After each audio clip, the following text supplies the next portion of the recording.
Okay, அனைவருக்கும் மாலை வணக்கம். இன்றைய மைண்ட் யுவர் மைண்ட் நிகழ்ச்சிக்கு உங்களை வரவேற்பதில் மகிழ்ச்சி கொள்கிறேன். அனைவரையும் அன்புடன் வரவேற்கிறேன். இன்னைக்கு 850வது நிகழ்ச்சி. எப்பயுமே 850வது நிகழ்ச்சினா ஒரு சிறப்பு விருந்தினர் இருப்பாங்க. இன்னைக்கு வந்திருக்கவங்களும் நமக்கு சிறப்பு விருந்தினர் தான். அவங்க பத்தி சொல்லணும்னா நிறைய இருக்குது. ஆக்சுவலா அவங்க 2023ல என்னெல்லாம் ப்ரொடக்டிவா பண்ணாங்க அப்படின்றத ஒரு ரிவ்யூ மாதிரி அதுல மேஜர் திங்ஸ்லாம் நம்ம பார்க்க வேண்டியது நிறைய இருக்கு. கீர்த்திகா தரன் ஏற்கனவே நம்மகிட்ட பேசியிருக்காங்க. ஆஹ் இவங்க ஒரு சைக்காலஜிஸ்ட் பேசிக்கா சொல்ல போனா. பிறகு அவங்கள பத்தி நிறைய சொல்லணும்னா ஆஹ் நிறைய ட்ரைனிங் ப்ரோக்ராம்ஸ் பண்றாங்க. என்எல்பி ஜென்எல்பின்னு படிச்சிருக்காங்க. அப்புறம் காஷ்மீர் முதல் கன்னியாகுமரி முதல் காஷ்மீர் வரை இவங்களும் ரெண்டு பெண்களும் கார்ல தொடர் பயணம் செஞ்சிருக்காங்க. Successful journey. அது அதுக்காகவே நான் கூப்பிடணும்னு நினைச்சேன். ஆக்சுவலா இவங்க இதுல அந்த டிராவலிங்ல இருக்கும் போதே போயிட்டு வந்த உடனே எங்களுக்கு இன்டர்வியூ கொடுங்க அப்படின்னு முதல்ல மெசேஜ் போட்டேன். அவங்க பார்த்தாங்களா பார்க்கலையான்னு தெரியாது எனக்கு. அதுக்கப்புறம் அவங்கள பிடிக்க முடியல. ஸோ அதை தொடர்ந்து ஆக்சுவலா நிறைய சோசியல் ஆக்டிவிட்டிஸ் பண்றாங்க. ஒவ்வொரு வெள்ளத்திலையும் இவங்களை பார்க்கலாம். ஒரு வெள்ளம் வரும்போது அது சென்னையா இருந்தாலும் சரி, திருநெல்வேலியா இருந்தாலும் சரி, தூத்துக்குடியா இருந்தாலும் சரி, இவங்க டீம் ஒன்று வச்சிருக்காங்க. அட்கனெக்ட்னு சொல்லிட்டு அந்த டீம்ல இவங்க எல்லாம் இணைஞ்சு நிறைய சோசியல் சர்வீஸ் நிறைய ஹெல்ப் பண்றாங்க. பீப்புளுக்கு நிறைய கொடுக்குறாங்க. எக்கச்சக்கமா கொடுக்குறாங்க. அது நம்ம பார்த்துருக்கோம். எனக்கு தெரியும் அவங்க எவ்வளவு என்ன பண்றாங்க அப்படின்ட்டு. அவ்வளோ ஆக்டிவா இருக்கிறாங்க. பல சேனல்கள் இவங்களை ரெகுலரா கூப்பிட்டு இருக்காங்க. ஒவ்வொரு வாரமும் இவங்க எதனா ஒரு சேனல்ல பேசிட்டு தான் இருப்பாங்க. அந்த டிபேட்ல எல்லாம் நிறைய இருப்பாங்க. ஹெல்த் செமினார்ஸ் நடத்தி இருக்கிறாங்க. அப்புறம் மணிப்பூர் போயிட்டு வந்தாங்க. அதெல்லாம் மிகப்பெரிய செயல். பல மேடைகள்ல பங்கேற்றிருக்கிறாங்க. நக்கீரன் நலம் டயட்ல ஒரு இது ப்ரோக்ராம் பண்றாங்க. அப்புறம் முதல்வர் புத்தகம் வெளியிடப்ப அந்த மேடையிலயும் பேசினாங்க. மெனப்பாஸ் பத்தி புத்தகம் எழுதியிருக்காங்க. இன்னும் சில புத்தகங்கள் வெளியிட வருது. ஹெப்டா அப்படின்ற ஒரு இது நடத்துறாங்க. அது அவங்களோட ஹெல்த் பத்தி, டயட் பத்தி ஒரு விஷயம். இதெல்லாம் நம்ம பேசுவாங்க. அவங்க தொடர்ந்து பேசுவாங்க. ஸோ அவங்க கிட்ட கேட்டுட்டு அதுக்கப்புறம் நம்ம இருக்கலாம். பட் பர்டிகுலரா இவங்களை கூப்பிட்டதுக்கு காரணம் என்னன்னா, 2003 2023 முடிய போகுது. இந்த முடிய போற நேரத்துல ஒரு சக்சஸ்ஃபுல்லா பண்ணவங்க, அதுல நிறைய ப்ரொடக்டிவா பண்ணவங்க, அவங்க லைஃப்ல இருந்து பர்சனலா ப்ரொடக்டிவா பாக்குறதுன்றது ஒரு பக்கம், அதை சோசியலாவும் ப்ரொடக்டிவா இருக்கிறது ஒரு பக்கம். ஸோ அவங்க மாதிரி இன்ட்ரடியூஸ் பண்ணிட்டு நம்ம அதுக்கப்புறம் நம்மளோட ப்ரொடக்டிவிட்டி என்ன இருக்கு அப்படின்றது ஒவ்வொருத்தரும் அனலைஸ் பண்ணலாம். ஆக்சுவலா முதல்ல இதுதான் நம்மள்தான் அனலைஸ் பண்ணலாம்னு நினைச்சேன். இல்லை, ஒருத்தர் பேசிட்டு அதுக்கப்புறம் நம்ம அனலைஸ் பண்ணா இன்னும் கொஞ்சம் நல்லா இருக்கும் அப்படின்றதுக்காக அடுத்த வாரம் நம்மளுடைய நிகழ்ச்சி வச்சுக்கலாம் அப்படின்ட்டு இன்னைக்கு 850th கீர்த்திகா தரனை கூப்பிட்டுருக்கேன். அவங்கள ஒரு கரகோஷம் கொடுத்து நம்ம வரவேற்போம். எல்லாரும் ஒரு கைத்தட்டல் கொடுப்போம். மகிழ்ச்சி. ஏன்னா அவங்களை இப்போ இப்போ பிடிச்சாதான் உண்டு. இன்னும் கொஞ்ச நாள் போனா அவங்க எந்த மேடையில எப்படி இருப்பாங்கன்னா தெரியாது. எந்த திடீர்னு மினிஸ்டர் கூட ஆகிறதுக்கு வாய்ப்புகள் இருக்கு. வாழ்த்துக்கள். இனியோ மகிழ்ச்சி. நீங்க உங்க ஒரே ஆதரவு. ஓகே, நல்ல வாழ்த்து. ஆக்சுவலி சொல் பலிக்கட்டும் அப்படிங்கிற நன்றியோடு ஆரம்பிக்கிறேன். சிகாமணி சார் எங்களையும் கவனிச்சிக்க மாட்டீங்களா? பர்சனல் ஒரு செல்ஃபிஷ்னஸ் தான், வேற என்ன. சாரை கோவிட் அப்ப ஆரம்பிச்சுட்டு அந்த கன்சிஸ்டன்சி அப்படிங்கிறதுக்கு சார் இன்னொரு பேர் உங்க டீம் அதுக்கு முன்னாடி நம்ம எல்லா பேஸ்புக்ல டீமுமே ரொம்ப வருஷமா பழக்கம். ஆக்சுவலா நாங்க கிட்டத்தட்ட மோர் தென் 10 இயர்ஸ் பேஸ்புக்ல மோர் தென் பழக்கம். 10 இயர்ஸ். ஆமா, மோர் தென் 10 இயர்ஸ். கோவிட் அப்ப இந்த நிகழ்வு, இந்த நிறைய ப்ரோக்ராம் கனெக்ட் பண்ணதை பண்ணோம். நான் பார்த்தேன். ஆக்சுவலி அப்ப நான் இந்த அருகாமை ஆளுமைகள் பண்ணிட்டு இருந்தேன். நான் 100ஓட நிப்பாட்டிட்டேன். நீங்க 850 வரைக்கும் கொண்டு வந்திருக்கீங்க. ஆனா இன்னொரு விஷயம் என்னன்னா, ம். உங்க அருகாமை ஆளுமையை வச்சுதான் நான் ஆரம்பிக்கணும்ன்ற எண்ணமே வந்தது. சரி பண்ணணும் அப்படின்னு கீர்த்தி பண்ணிட்டு இருக்காங்க, நம்ம பண்ணணும் அப்படின்றது மைண்ட் யுவர் மைண்ட் பிறந்ததே அது பேஸ் பண்ணி தான். தேங்க்யூ.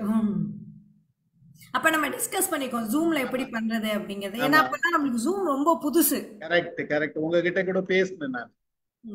தேங்க்யூ. ஸோ அந்த கன்சிஸ்டன்சி அப்படிங்கிறதுக்கு ஒரு பிக் சல்யூட். அது ஈஸி கிடையாது. 850 தேங்க்யூ தேங்க்யூ. அப்படிங்கிறது it's not a normal number இல்லை. Very very big number. அந்த டீம் அப்படிங்கிறது தான். ஆக்சுவலி சார் மட்டும் கிடையாது. இது ஒரு தேரை எல்லாரையும் கை போட்டால் தான் முடியும். ஸோ இந்த தேரை கை போட்டு இழுத்த அத்தனை பேருக்கும் வாழ்த்துக்கள். நான் 2023ல வெரி பிக். நான் கிளாப் பண்ணிடுறோம், நாங்கள் எல்லாரும் சேர்ந்து கிளாப் பண்ணுறோம், இங்கே டீமில் வெளியில் இருக்கவங்கலாம் கிளாப் பண்ணிக்கிறோம்.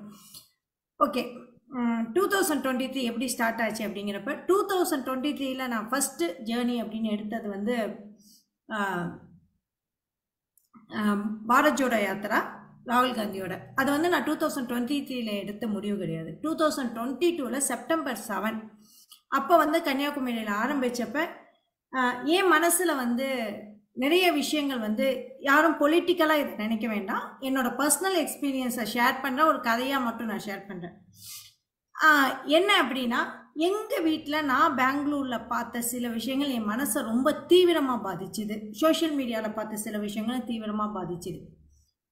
என்ன அப்படின்னா, நான் போயிட்டு என்னோட நல்லா பழகிற ஒரு லேடிகிட்ட வந்து இதுமாரி கண்ணு தெரியாதவங்க, நான் எப்போதுமே சோஷியல் ஆக்டிவிஸ்ட்ங்கிற ஒரு இதில் தான் இருப்பேன், நான் பொலிட்டிக்கல் ஆக்டிவிஸ்ட் கிடையவே கிடையாது, நான் ஒரு சோஷியல் ஆக்டிவிஸ்ட். கண்ணு தெரியாத ஒருத்தவங்க வந்து சீட் பென்சில் விற்கிறாங்க, நீங்கள் வாங்கிக்கிறீங்களா அப்படின்றப்ப அவங்க எனக்கு ஃபோன் பண்ணாங்க. ஃபோன் பண்ணோன்னே இதை நான் சொல்லக்கூடாது, சொல்லக்கூடிய ஒரு கட்டாயம், இந்த ஜேர்னி ஏன் ஸ்டார்ட் ஆச்சுங்கிற கட்டாயத்துக்கு சொல்கிறேன். அந்த பையன் வந்து இந்துவா அப்படின்னு கேட்டாங்க. எனக்கு ரொம்ப ஷாக்கிங். ஏன் இதை கேட்குறீங்கன்னா, இல்லை நாங்கள் நிறைய சோஷியல் சர்வீஸ்லாம் பண்ணுறோம், ஆனால் எங்கள் டீமில் வந்து ஒரு ஸ்ட்ரிக்டாக ஒன்று வச்சுருக்கோம், இந்து குழந்தைங்களுக்கு மட்டும்தான் நாங்கள் சப்போர்ட் பண்ணுவோம். எனக்கு பெங்களூரில் ஹைலி எஜுகேட்டட் செக்டாரில் இருக்கிற ஒரு இடம்னு நான் நினச்சிட்ருக்கேன். அவங்க இந்த அளவுக்கு அன்எஜுகேட்டடாக இருப்பாங்கன்னு நான் எதிர்பார்க்கல. ஹியூமானிட்டிக்கு எதிரான எஜுகேட்டட் எவ்வளோ எஜுகேட் பண்ணாலும் ஹியூமானிட்டிக்கு எதிரானவங்களை வந்து நான் ஒரு அன்எஜுகேட்டடாக தான் நான் நினைப்பேன். இந்த மாதிரி சோஷியல் மீடியாவில் நிறைய அன்எஜுகேட்டட் அன்எத்திக்கல் விஷயங்கள் வந்து ஸ்டார்ட் ஆச்சு ஹியூமானிட்டிக்கு எதிராக. எனக்கு நம்ம லவ் பேஸ்டு கம்யூனிட்டி, நான் சின்ன வயசில் வந்து நான் வேளாங்கண்ணிக்கு எங்கள் ஊரில் மொட்டை போடுவாங்க, நாகூரில் போய் தர்காவில் விபூதி இட்டுப்பாங்க. நாகூரில் தர்காவில் விபூதிங்கிறதே நம்மளுக்குலாம் புதுசாக இருக்கும், ஆனால் எங்கள் ஊரில் எல்லா தர்காலையும் விபூதி கொடுப்பாங்க. நான் மயிலாடுதுறையில் பிறந்த பேர். அந்த மாதிரியான ஒரு கம்யூனிட்டியில் நாங்கள் சந்தனக்கூடு போவோம், அங்கே முறுக்கு வாங்கி சாப்பிடுவோம், தீமிதிக்கு போவோம், வேளாங்கண்ணிக்கு போய் அந்த இதில் செப்டம்பர் மாதம் கொடியேற்றம் அதுக்கு போவோம். இந்த மாதிரி ஒரு கம்யூனிட்டியில் வளர்ந்தவங்களுக்கு பெங்களூரில் இப்படி ஒரு கல்ச்சர் ஸ்டார்ட் ஆகுது. மங்களூரில் இருக்கிற நிகழ்வுகள் பேப்பரில் வந்தது, கௌரி லங்கேஷ் விஷயங்கள்னு தொடர்ந்து என் மனசை பாதிச்சுக்கிட்டே இருக்க ஆரம்பிச்சுது. இது என்னமோ நம்ம கம்யூனிட்டிலாம் ஏதோ ஹியூமானிட்டிக்கு எதிராக போகிற மாதிரி இருக்கோ அப்படின்னு எனக்கு ஒரு சந்தேகம் தோன்ற ஆரம்பிச்சுது. அப்போ வந்து ராகுல் காந்தியை பார்க்குறப்ப இந்திய ஒற்றுமை பயணம் அப்படின்னு ஆரம்பித்தாங்க. ஆக இந்த கான்செப்ட் தானே நம்ம ஏங்கிட்டு இருந்தோம், இந்த கான்செப்ட் தானே நம்மளுக்கு வேணும். அன்பு மட்டும்தானே இப்போ வேணும், லவ் மட்டும்தானே வேணும். ஒருத்தர் ஏன் நம்ம வெறுக்கணும்? ஏதோ ஒரு லாங்குவேஜ் பேஸ்டோ இல்லை பொலிட்டிக்கல் பேஸ்டோ இல்லை எந்த பேஸ்டோவும் நம்ம ஏன் வெறுக்கணும்? நம்ம அவங்கவுங்க கருத்து அவங்கவுங்களுக்கு, ஆனால் எல்லாரும் அன்பாக இருக்கணும் அப்படிங்கிறது தானே முக்கியம். யாரையும் ஒதுக்கக்கூடாது சமூகத்தில். அப்படிங்கிறப்ப ராகுல் காந்தியோட அந்த இந்திய ஒற்றுமை அப்படிங்கிற வார்த்தை வந்து ஜோடோ ஒற்றுமை அப்படிங்கிற வார்த்தை வந்து என்னை ரொம்ப ரொம்ப கவர்ந்தது, ரொம்பவே கவர்ந்தது. கவர்ந்தோடனே இது யாராவது செய்ய மாட்டாங்களா அப்படின்னு ஏங்கிக்கிட்டு இருந்த ஒரு டயத்தில் ஒரு பூ பூத்த மாதிரி, ஒரு வறண்ட நிலத்தில் பூ பூத்த மாதிரி தான் ராகுல் காந்தியோட அறிவிப்பு இருந்தது. அது வரைக்கும் நான் ராகுல் காந்தி ஒரு பெரிய லீடராகவோ பெருசாவோ நான் கவனிச்சதில்லை. அதுக்கு முன்னாடி ஃபாலோ பண்ணியிருக்கேன். உடனே வந்து அதை நம்மளோட சிஎம் வந்து ஸ்டார்ட் பண்ணோன்னே நான் ஃபேஸ்புக்கில் தொடர்ந்து எழுதினேன், இது ரொம்ப ரொம்ப நல்ல முயற்சி. யாருமே அப்போ கவனிக்கலை, எந்த மீடியாவும் கவனிக்கலை, ஆனால் நான் எழுதினேன் இந்த மாதிரி அப்படின்னோட.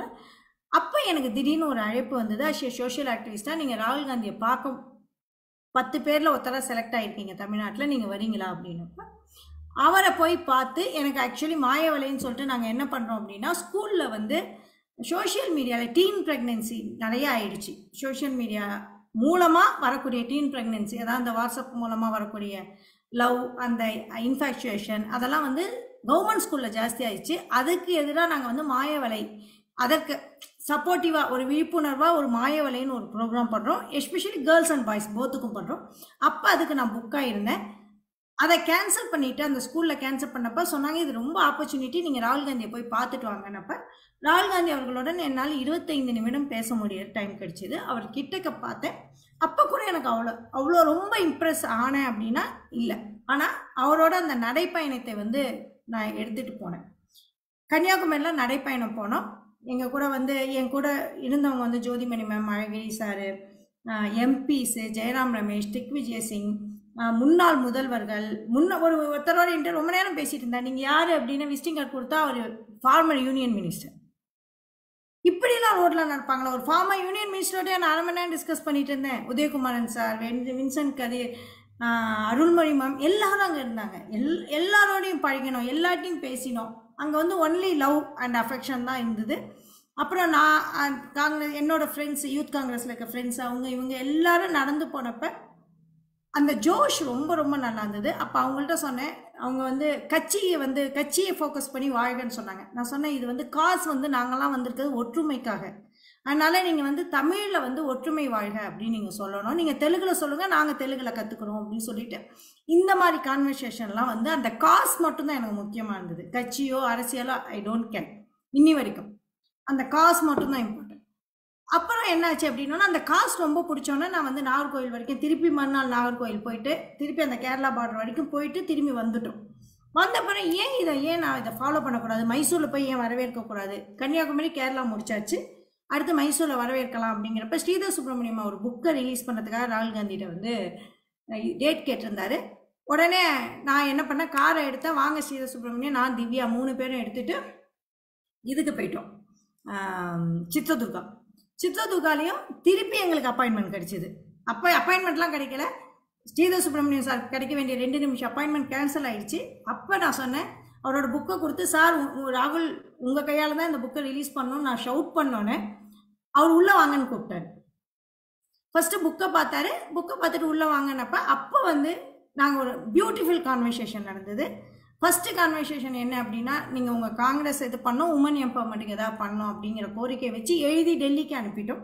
2வது கான்வர்சேஷன் இந்தியானா என்ன அப்படின்னு கேட்டார். இந்தியாங்கிறது நாடு அப்படின்னு ஸ்ரீதர் சொன்னார். இல்லை, யூனியன் ஆஃப் ஸ்டேட்ஸ். நம்ம ஒவ்வொரு மாநிலமும் தனித்தன்மையோடு இருக்குது, தனித்தனி மொழிகளோடு இருக்குது, தனித்தனி அழகோடு இருக்குது. நம்ம எல்லாரும் இணைஞ்சது தான் இந்தியா. இந்தியாங்கிறத வந்து நீங்கள் மேலேருந்து இப்படி பார்க்கக்கூடாது, நம்ம இப்படி தான் பார்க்கணும் அப்படின்னு சொல்லிட்டு ரொம்ப பியூட்டிஃபுல்லாக கிட்டத்தட்ட 5 to 7 minutes பேசினார். அதில் எனக்கு ரொம்ப இம்ப்ரெஸ் ஆகிடுச்சு. அவரோட தாட் ப்ராசஸ் வந்து எனக்கு கன்னியாகுமரியில் ஒரு தடவை, சித்ரதுர்காவில் ஒரு தடவை, அடுத்து என்ன பண்ண, சரி சித்ரதுர்காவோட நிற்க வேண்டாம், அங்கேயே நாங்கள் ஒரு பிளான் பண்ணி அடுத்து மகாராஷ்டிரா பார்டர், எவரி பார்டரில் போய் சந்திப்போம் அப்படின்னு சொல்லிட்டு மகாராஷ்டிரா பார்டர் போனால் முதல் நாள் வந்து யாருமே, அது வந்து நவம்பர் லாஸ்ட்டில் நடந்தது. எல்லாரும் வரேன், 4 பேர் வரேனாங்க, ஒருத்தர் வரலேனாங்க, கடைசியாக 2 பேர் வரேனாங்க. அப்புறம் காலைல பார்த்தா காலைல 4 மணிக்கு யாரோ வரேனாங்க, அவங்களும் வரல. நான் 3 மணிக்கு எழுந்தேன், யாருமே வரல. 700 கிலோமீட்டர் ட்ராவல், யாரும் வரல. ப்ரொடக்டிவிட்டி அப்படின்னு நம்ம சொல்கிறோம்ல, நான் என்ன நினச்சேன் அப்படின்னா, தனியாக போகணுமா வேண்டாமா. அது வரைக்கும் நான் ஹைதராபாத் கூட நான் தனியாக போனதில்லை. போகலாமா வேண்டாமான்னு யோசிச்சேன். போகாட்டி என்ன பண்ண போகிறேன் யோசிச்சு பார்த்தேன். அன்றைக்கி நான் லீவ் போட்டேன். அன்றைக்கி இருக்கிற செஷன்ஸ்லாம் நான் காலி பண்ணி வச்சுட்டேன். அன்றைக்காக அந்த ரெடி பண்ணி வச்சுருக்கேன். வீட்டில் சும்மா உட்காந்துருக்க போகிறேன், இல்லை ஏதாவது எழுத போகிறேன். போனால் என்ன பண்ணலாம், போனால் பீப்புளை மீட் பண்ணலாம். ஆனால் தனியாக போகணும், ரிஸ்க் எடுக்கணும். ஏன் தனியாக போகக்கூடாது அப்படின்னோடனே வீட்டில் எதுவும் சொல்லலை. பேக் எடுத்து பின்னாடி போட்டேன். மகாராஷ்டிராவில் என்னோடய ஃப்ரெண்ட்ஸ் இருக்காங்க, அவங்கள்ட்ட பேசினேன். டெக்லூர்னு ஒரு ஊரில் வராரு, எனக்கு அங்கே தங்கலாம் இடம் இல்லை, நீங்கள் பண்ணுங்க. நாங்கள் எல்லோரும் ஹிந்தி, நான் இங்கே இங்கிலீஷில் பேசுகிறேன், ஹிந்தியில் பேசுகிறேன், கன்னடாவில் பேசுகிறேன், எல்லாத்துலேயும் பேசி தெலுங்கில் பேசுகிறேன். பேசி அவங்கள்ட்ட ஒரு ரூம் ஃபிக்ஸ் பண்ணிட்டேன். ஃபிக்ஸ் பண்ணி டெக்லூருங்கிற ஒரு ஸ்மால் டவுன், ரொம்ப வில்லேஜ், அதுக்கு நான் முதல்ல போகிறேன். போனால் ஒரு காட்டுக்குள்ளே ஒரு ஸ்கூலில் ஒரு என்ஜிஓ தங்கியிருக்காங்க, அங்கே தான் தங்கியிருக்காங்க. அங்கே ராஜன் கோக்லே அப்படின்னு சொல்லிட்டு ஹூ கில் தட் ஜஸ்டிஸ் லயா அப்படின்னு எழுதின இவங்க ஒரு மிகப்பெரிய ஆட்கள் அங்கே சந்தித்தேன். மிகப்பெரிய மகாராஷ்டிரா ஆக்டிவிஸ்ட் தான் சந்தித்தேன். It's lucky, I was lucky. அப்போ அகெயின் நாங்கள் ஹோப் டார்ச்சை எடுத்துக்கிட்டு போகிறோம். நைட்டு வந்து அந்த டார்ச் தான் எங்களுக்கு நம்பிக்கை, ஒற்றுமைக்கான நம்பிக்கை. ஏன்னா வெறுப்பு நிறைய போயிட்டே இருக்குது. அந்த ஒற்றுமைக்கான நம்பிக்கை முழுக்க அந்த காசு மட்டும்தான் என் மனசில் இருந்தது. அதனால் 700 கிலோமீட்டர் காலையில் 5 மணிக்கோ 4 மணிக்கோ எடுத்தேன். 3 மணிக்கு தெலுங்கானா காமாரெட்டி தாண்டி, இப்போ காமாரெட்டிங்கிற அந்த டிஸ்ட்ரிக்ட் ரொம்ப ஃபேமஸ், அங்கே தான் ரேவந்த் ரெட்டி நின்னார். ரேவந்த் ரெட்டியும் சந்திரசேகர் ராவும் நின்னாங்க. அதை தாண்டி டெக்லூர் அப்படிங்கிற மகாராஷ்டிரா பார்டருக்கு போயிட்டு சிவாஜி சிலைக்கிட்ட கொண்டு போய் காரை நிப்பாட்டிட்டேன். Just 700 kilometre first time single drive, யாருமே இல்லாமல் எனக்கு பாஷை தெரியாத ஒரு ஊருக்கு ட்ரைவ் பண்ணி போனேன். அட்டண்டட். அது வந்து மாசான யாத்திரை. மறுநாள் வந்து குருத்வாராவில் திருப்பி ஸ்டார்ட் ஆச்சு. அங்கே போய் குருத்வாராலையும் சாப்பிட்டுட்டு பை சொல்லிவிட்டு திரும்பி மறுநாள் கிளம்பி, ஏன்னா எனக்கு மறுநாள் ஈவினிங் அப்பாயின்மெண்ட் இருக்குது. ஈவினிங்குள்ளே நான் வீட்டுக்கு வரணும். ஈவினிங்குள்ளே வர முடியல, நைட் ஆகிடுச்சு. ஸோ மறுநாள் 11 மணிக்கு கிளம்பி நைட்டு வந்துட்டு சிங்கிள் சோலோ டிரைவ் அது. ஸோ ஹைதராபாத்லாம் அப்போ தான் ஃபஸ்ட் டைம் கிராஸ் பண்ணுறேன். ஃபினான்ஸ் டிஸ்ட்ரிக்ட்லாம் பார்த்து அமேசிங்காக இருந்தது. ரொம்ப என்ஜாய் பண்ணுறேன். அந்த இடத்த என்னோடய ப்ரொடக்டிவிட்டிக்கு என்ன காரணம் அப்படின்னா, எனக்கு துணை வேணும், அது வேணும், இது வேணும் அப்படின்னு நான் எதிர்பார்த்துட்டு எல்லாத்தையும் நான் தள்ளி போட்டுக்கலாம். அப்போ என்கிட்ட ஒரு கேள்வி கேட்டேன், இது செய்யாட்டி நான் என்ன பண்ண போகிறேன்? So what we are asking our self, நம்மளோட செல்ஃப் கொஸ்டின், நம்மளை கொஸ்டின் பண்ணிக்கிறோம்ல, அது ரொம்ப இம்பார்ட்டன்ட் அப்படின்னு நான் நினைக்கிறேன் ப்ரொடக்டிவிட்டி. ஏன்னா இது ஒரு செல்ஃப் அனலைசேஷன். சிகாமணி சார் சொன்னதுனால என்ன நான் அனலைஸ் பண்ணி பார்க்கும்போது இந்த கொஸ்டின் எனக்கு இப்போ தோணுது. ஓகே, இது அடுத்து என்ன பண்ணேன் அப்படின்னா, மகாராஷ்டிரா முடிச்சுட்டு ராஜஸ்தான் போகிறதா பிளான் பண்ணியிருந்தேன். அதுக்குள்ளே என் பையன் யூஎஸ்லேருந்து வந்துட்டான். அவனோட டைம் ஸ்பெண்ட் பண்ணதுனால என்னோடய ராஜஸ்தான் ட்ரிப்பு, டெல்லி ட்ரிப்பு எல்லாம் கேன்சல் ஆகிடுச்சு. ஸோ எவ்வளி ஸ்டேட்டில், அதாவது ராகுல் காந்தி இருக்கிற எல்லா ஸ்டேட்டையும் நான் கவர் பண்ணோம். அந்த ஒற்றுமை யாத்திராவில் எல்லா ஸ்டேட்லேயும் என்னோட காலும் பதிஞ்சிருக்கணும் அப்படிங்கிறனால எவ்வரி பார்டர் போகிறதா பிளான். எல்லாம் ஸ்பாயில் ஆனதுனால அங்கே வந்து மகேந்திரன் சாரை மீட் பண்ணியிருந்தேன். அங்கேயும் பியூட்டிஃபுல். மகாராஷ்டிராவில் வந்து என்னோடய ஃப்ரெண்டு தர்ஷன் மாண்டோகன்னு சொல்லிட்டு அவரோட எஃபியில் நீங்கள் ஃபாலோ பண்ணலாம். ரொம்ப நல்லா இங்கிலீஷில் எழுதுவார். அவர் ராகுல் காந்தியை மீட் பண்ணார். மறுநாள் இருந்தால் நீங்கள் மீட் பண்ணலாம், நீங்களும் வாங்கினாரு. நான் வேண்டாம், நான் கிளம்புறேன் அப்படின்ட்டு. ஸோ நம்ம இந்த சோஷியல் ஆக்டிவிஸ்ட்டுக்கு என்ன ஒரு பெனிஃபிட் அப்படின்னா, இந்தியா ஃபுல்லாக நீங்கள் எங்கே போனாலும் நீங்கள் தங்க முடியும், பேச முடியும், பழக முடியும். உங்களுக்கு ஒரு ஃப்ரெண்டு இருப்பாங்க. இந்தியாவில் உலகம் ஃபுல்லாகவே நான் எப்போவுமே சொல்லுவேன், அந்த அன்பே சிவம் ஜோல்னா பை மாதிரி போட்டுட்டா உலகம் ஃபுல்லாக நம்மளோட யாரோ ஒருத்தவங்க இருப்பாங்க. ஸோ அதுதான் நம்மளோட இந்த என்ஜிஓவில் கிடைக்கிற கனெக்ஷன்ஸு. ஸோ அங்கே வந்துட்டு தர்ஷன் மண்டோகட்ட ராகுல் காந்தி என்ன பேசினார் அப்படின்னு கேட்கும்போது, ஏன் இதை நீங்கள் நடக்கிறீங்க, உங்கள் கட்சியை பலப்படுத்தணும், இது தேர்தலுக்காகனா இல்லை, தேர்தலுக்காக இல்லை, நான் மக்களை சந்திக்கிறதுக்காக இது ஏன் செய்யணும் அப்படின்னப்ப அவர் ரொம்ப அழகாக சொன்னார். என்னோட புக்கில் அதை எழுதியிருக்கேன். பூஜைக்கும் தவத்துக்கும் என்ன வித்தியாசம்? தபம்ங்கிறது தன்னை எரிச்சிக்கிறது, பூஜைங்கிறது சும்மா பண்ணுறது, சின்சியராக பண்ணுறதுக்கு பேர் பூஜை. ஆனால் தன்னை எரிச்சிக்கிற தவம். நான் இந்திய மக்களுக்காக தவம் பண்ணிட்டு இருக்கேன், பூஜை பண்ணல அப்படின்னு ரொம்ப பியூட்டிஃபுல் கான்வர்சேஷன். அதை அப்படியே நான் என்ன பண்ணியிருக்கேன், என்னோட புக்கில், தமிழ் புக்கில் இங்கிலீஷாகவே எழுதி வச்சுருக்கேன். அந்த இன்டெப்த்து போகக்கூடாதுன்னு. அங்கே அந்த அவரை பற்றி என்னால் ராகுல் காந்தியை ஒரு லீடராக என்னால் அதுக்கப்புறம் புரிஞ்சிக்க முடிஞ்சுது. அது வரைக்கும் என்னால் லீடராக நினைக்க முடியல. நான் வந்து ஒருத்தர் அனலைஸ் பண்ணாமல் பொலிட்டிக்கல் சப்போர்ட் பண்ணவே மாட்டேன். ஒரு ராங் பர்சனை நீங்கள் பொலிட்டிக்கல் சப்போர்ட் பண்ணிட்டோம் அப்படின்னா, நம்ம நிறைய பேருக்கு அஸ் ஏ ரைட்டராக நான் நிறைய பேருக்கு துரோகம் இழைத்ததான் நினைப்பேன். ஸோ நான் அனலைஸ் பண்ணாத ஒருத்தரை வந்து நான் சப்போர்ட் பண்ணவே கூடாதுங்கிறதுல பொலிட்டிக்கல் சைடில் நான் ஸ்ட்ராங்காக இருந்தேன். அதுக்கப்புறம் சரி, ஹீ இஸ் த ஒன் அப்படிங்கிறதுக்கு நான் முடிவு பண்ணேன். ஏன்னா எனக்கு அவரை தவிர்த்து ஆப்ஷனும் கிடையாது. இப்போ கூட கேட்டாங்க, நீங்கள் ஏன் ராகுல் காந்தியை சப்போர்ட் பண்ணுறீங்க அப்படின்னாங்க. எனக்கு டெமோக்ரஸி மேலே நம்பிக்கை இருக்குது. டெமோக்ரஸியை தவிர்த்து இப்போ ஆப்ஷன் கிடையாது. அதே மாதிரி ராகுல் காந்தியை தவிர ஒற்றுமைக்கு வேறு யாரும் ஆப்ஷன் கிடையாது. அதனால் நீங்கள் சப்போர்ட் பண்ணி தான் ஆகணும். அவர் மேலே 1000 குறைகள் இருக்கலாம், விமர்சனம் இருக்கலாம், but I don't have any option அப்படிங்கிறதுல கிளாரிட்டி இருந்தது. அதனால தான் இந்த ட்ராவல். ஸோ அதுக்கப்புறம் மகேந்திரன் சார் சொன்னார், நான் இனிமேல் காஷ்மீர் வந்து அவரை மீட் பண்ண போகிறேன், என்ன பண்ணலாம். அவர் மீட்லாம் பண்ண முடியாது. ஏன்னா அவரை மீட் பண்ணுறதுக்கு காங்கிரஸில் வந்து பரம்பரையாக காங்கிரஸ்காரங்க வெயிட் பண்ணுவாங்க, அந்த ஊர்க்காரங்க வெயிட் பண்ணுவாங்க. ஈஸி கிடையாது. அவங்களுக்கு வந்து காங்கிரஸுங்கிறது ஒரு மிகப்பெரிய இயக்கம், பேர் இயக்கம். நம்ம இங்கே எவ்வளோ விமர்சனம் வைக்கிறோம். ஆனால் அங்கே போய் பார்க்குறப்ப அந்த ஊரில் இருக்க கவுன்சிலர்ஸ், அங்கே இருக்கிற எம்எல்ஏ, காரு, நீங்கள் இந்த சித்ரதுர்கா பார்த்தீங்கன்னா அவ்வளோ பெரிய மினிஸ்டர், பெங்களூரில் இருக்க பணக்காரங்க எல்லாரும் வந்து அங்கே நிற்கிறாங்க. அங்கே நாங்கள் உள்ளே போய் சாப்பிட்டு வரோம். அவ்வளோ பெரிய இயக்கம் அது. அங்கே இப்போ மகேந்திரன் சார் சொன்னார், நீங்கள் எதுக்கு வந்து காஷ்மீரில் டைரெக்டாக வரீங்க, பாரஜோட பாதையிலேயே கன்னியாகுமரியில் ஏன் வரக்கூடாதுன்னு. Y not? அடுத்த கொஸ்டின், நம்ம செய்கிற ஒவ்வொரு விஷயத்துக்கும் ஒய் நாட் அப்படின்னு கேட்டுட்டிங்கன்னா நம்ம அந்த விஷயத்த செஞ்சுருவோம். உடனே காரை எடுத்து ஸ்டிக்கர் எடுத்து ஒரு 3-4 பேர்கிட்ட பேசினா ஒரு மேலும் எங்களுக்கு கூட வரதா இருந்தது. லக்கிலி அவர் வந்திருந்தா இன்னைக்கு உயிரோடு இருந்திருப்பார். நாங்கள் வரத்துக்குள்ளே அவருக்கு, நாங்கள் வந்து முடிச்சுட்டு அவர் 1 மாதத்தில் அவரோட அவரோட லைஃப் ஸ்ட்ரெஸ்னால இறந்துட்டார். ஹார்ட் அட்டாக்ல பயங்கரமான ஸ்ட்ரெஸ். அதனால தான் அவர் வரல. ஒரு ஃபினான்ஷியல் ஸ்ட்ரெஸ்ஸில் மாட்டிட்டார். நான் தான் சொல்வேன், நீங்கள் எங்கள் கூட வந்திருந்தா நல்லா இருந்திருக்கலாம் அப்படின்னு எனக்கு தோணும். இப்போ கூட அவர் வரதா இருந்தது. நானும் அவரும் மாற்றி மாற்றி கார் டிரைவ் பண்ணுறதா எங்கள் பிளானு. அவர் ஹைதராபாத்தில் வந்து ஜாயின் பண்ணிக்கிறேன்னாரு. சரி சொல்லிட்டு காஷ்மீரில் சூரிய உதயத்தில் ஜெய்சார் வச்சு நாங்கள் அங்கே ஜெய்சாரும் வந்தார், ஸ்டார்ட் பண்ணிட்டோம். பெங்களூர்லேருந்து இங்கே கார் எடுத்துகிட்டு போயிட்டேன். என்னோடய சாதாரண சின்ன மேனுவல் கார் தான், வேறு எதுவும் இல்லை. கன்னியாகுமரி, நாகர்கோயில், திருவேண்ட்ரம், ஆலப்பி, கொச்சின், கொச்சின் கொச்சின், ட்ரிச்சூரில் அன்றைக்கி நைட்டு தங்கிட்டு, ட்ரிச்சூருக்கு அப்புறம் இது வயநாடு வழியாக கூடலூர்லேருந்து குண்டல்பேட், மைசூர், மாண்டியாலேருந்து தும்கூர் கிட்ட வந்து தங்கினோம். அதாவது நாங்கள் பெங்களூர் வந்து சேரத்துக்கே 3 நாள் ஆயிடுச்சு. திருப்பி தும்கூரில் நைட் தங்கிட்டு, தும்கூர்லேருந்து சித்ரதுர்கா வழியாக ஆந்திரா கிராஸ் பண்ணி மந்த்ராலயா, அன்றைக்கி நைட் மந்த்ராலயா போய் தங்கிட்டு, மந்த்ராலயிலேருந்து ரெய்ச்சூர்லேருந்து தெலுங்கானா, ஹைதராபாத்தில் ஒரு ஆதன் டிவியில் இன்டர்வியூ கொடுத்துட்டு, ஹைதராபாத் தாண்டி அன்றைக்கி பிரியாணிலாம் சாப்பிட்டுட்டு, அங்கேருந்து டெக்லூர் நான் போனேன் இல்லையா, அந்த டெக்லூர் போயிட்டு நாண்டேட் அப்படிங்கிற ஒரு ஊரில் தங்கினோம். நாண்டேட்லேருந்து கிளம்பி மகாராஷ்டிரா ஃபுல்லாக கவர் பண்ணி முழுக்க விதர்பா மாவட்டம் அதெல்லாம் வரும், அந்த வறுமையான விவசாயிகள் மாவட்டம் வழியாக வந்து மகாராஷ்டிராவில் ஜால்கோன் அப்படின்னு சொல்லிட்டு திருப்பி மத்திய பிரதேஷ்குள்ளே நுழைஞ்சி, மத்திய பிரதேஷில் வந்து கான்வா அப்படின்னு நர்மதா ரிவர் கிட்ட இருந்தோம். அன்றைக்கி நாங்கள் ரிலாக்ஸ் பண்ணிக்காங்க நர்மதா ரிவர்லாம் போயிட்டு, அங்கே மத்திய பிரதேஷில் எந்த அளவுக்கு ரிலீஜன் பேஸ்டாக மாறி இருக்காங்க அப்படிங்கிறது வந்து உஜ்ஜயினி காளி கோயிலுக்கு போகிறோம்னு சொல்லிட்டு மகாகால் கோயில் போனால் 600 கோடிக்கு கோயில் கட்டியிருக்காங்க. ஆனால் அந்த ஊரில் ஸ்கூல் கிடையாது, படிப்பு கிடையாது, கல்வி கிடையாது, பெண்கள் முன்னேற்றம் கிடையாது, ரோடு கிடையாது. இதெல்லாம் நான் பார்த்துட்டு ரொம்ப மனசு கஷ்டமாக இருந்தது. என்னடா இது மத்திய பிரதேஷ் இப்படி இருக்குன்னு. பட் ஐ பிலீவ்டு மத்திய பிரதேஷில் வந்து காங்கிரஸ் வரும்னு. ஏன்னா நான் எடுத்த டேட்டா அப்படி. இது வந்து நான் எதிர்பார்க்காத ஷாக்கிங் இது இந்த ரிசல்ட்டு. நான் எல்லா இடத்துலையும் டேட்டா எடுத்தேன், மக்களை சந்தித்தேன், ராகுல் காந்தி பற்றி எடுத்தேன். இது எல்லாமே நான் வந்து தொகுத்து டாக்குமெண்ட்டும் பண்ணியிருக்கோம்.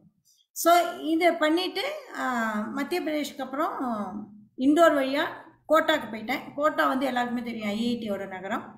அங்கே ஜவஹர்லால் நேரோட சிலைகளையெல்லாம் இருந்தது. அங்கெல்லாம் ஃபோட்டோ எடுத்துகிட்டு நைட்டு அந்த ஐஐடி சிட்டியை சுற்றி பார்த்துட்டு, ரொம்ப பியூட்டிஃபுல்லான சிட்டி. இண்டோரும் கோட்டாவும் ரொம்ப பியூட்டிஃபுல்லாக இருந்தது.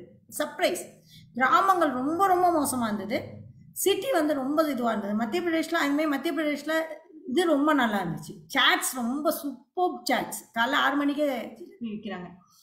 ஸோ அங்கேருந்து போயிட்டு கோட்டாலேருந்து கிளம்பி ராஜஸ்தான். நாங்கள் ராஜஸ்தானில் பாலைவனத்தையும் பார்க்கல, ஒட்டகத்தையும் பார்க்கல, ஒரே ஒரு இடத்துல ஒட்டகம் பார்த்தோம்.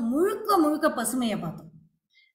ரத்தன்பூர் ஃபாரஸ்ட் வழியாக போயிட்டு நடுவில் வழியெல்லாம் அந்த கூகுள் பாரத் ஜோடோ யாத்திரா வழியெல்லாம் நாங்கள் நிறைய மிஸ் பண்ணோம். திருப்பி அதே வழியில் ராகுல் காந்தியோட போஸ்ட்டை பார்த்தே வந்துடுவோம். வந்துட்டு திருப்பி அதே பாதை பாரத் ஜோடோ எந்த வழியில் அவங்க நடந்து போனாங்களோ அதே பாதையில் நாங்கள் 3 லேடிஸ் காரில் போனோம். நடுவில் பெல்லாரியில் வந்து கார் ரிப்பேர் ஆச்சு. அப்போ அவங்க பணமே வாங்கிக்கல. கேரளாவில் எங்களுக்கு ஃப்ரீயாக டீ கொடுத்தாங்க, காஃபி கொடுக்குறாங்க. எங்கே போனாலும் மத்திய பிரதேஷ் போனால் எங்களுக்கு டீ கொடுப்பாங்க, எங்களை வெல்கம் பண்ணுவாங்க. பீப்புள் ரொம்ப ரொம்ப அன்பாக இருப்பாங்க, பைசா வாங்க மாட்டாங்க, எங்கே போனாலும் சாப்பிட பைசா வாங்க மாட்டாங்க. இந்த மாதிரி நிறைய நெகிழ்வான விஷயங்கள் நடந்தது வழியெல்லாம்.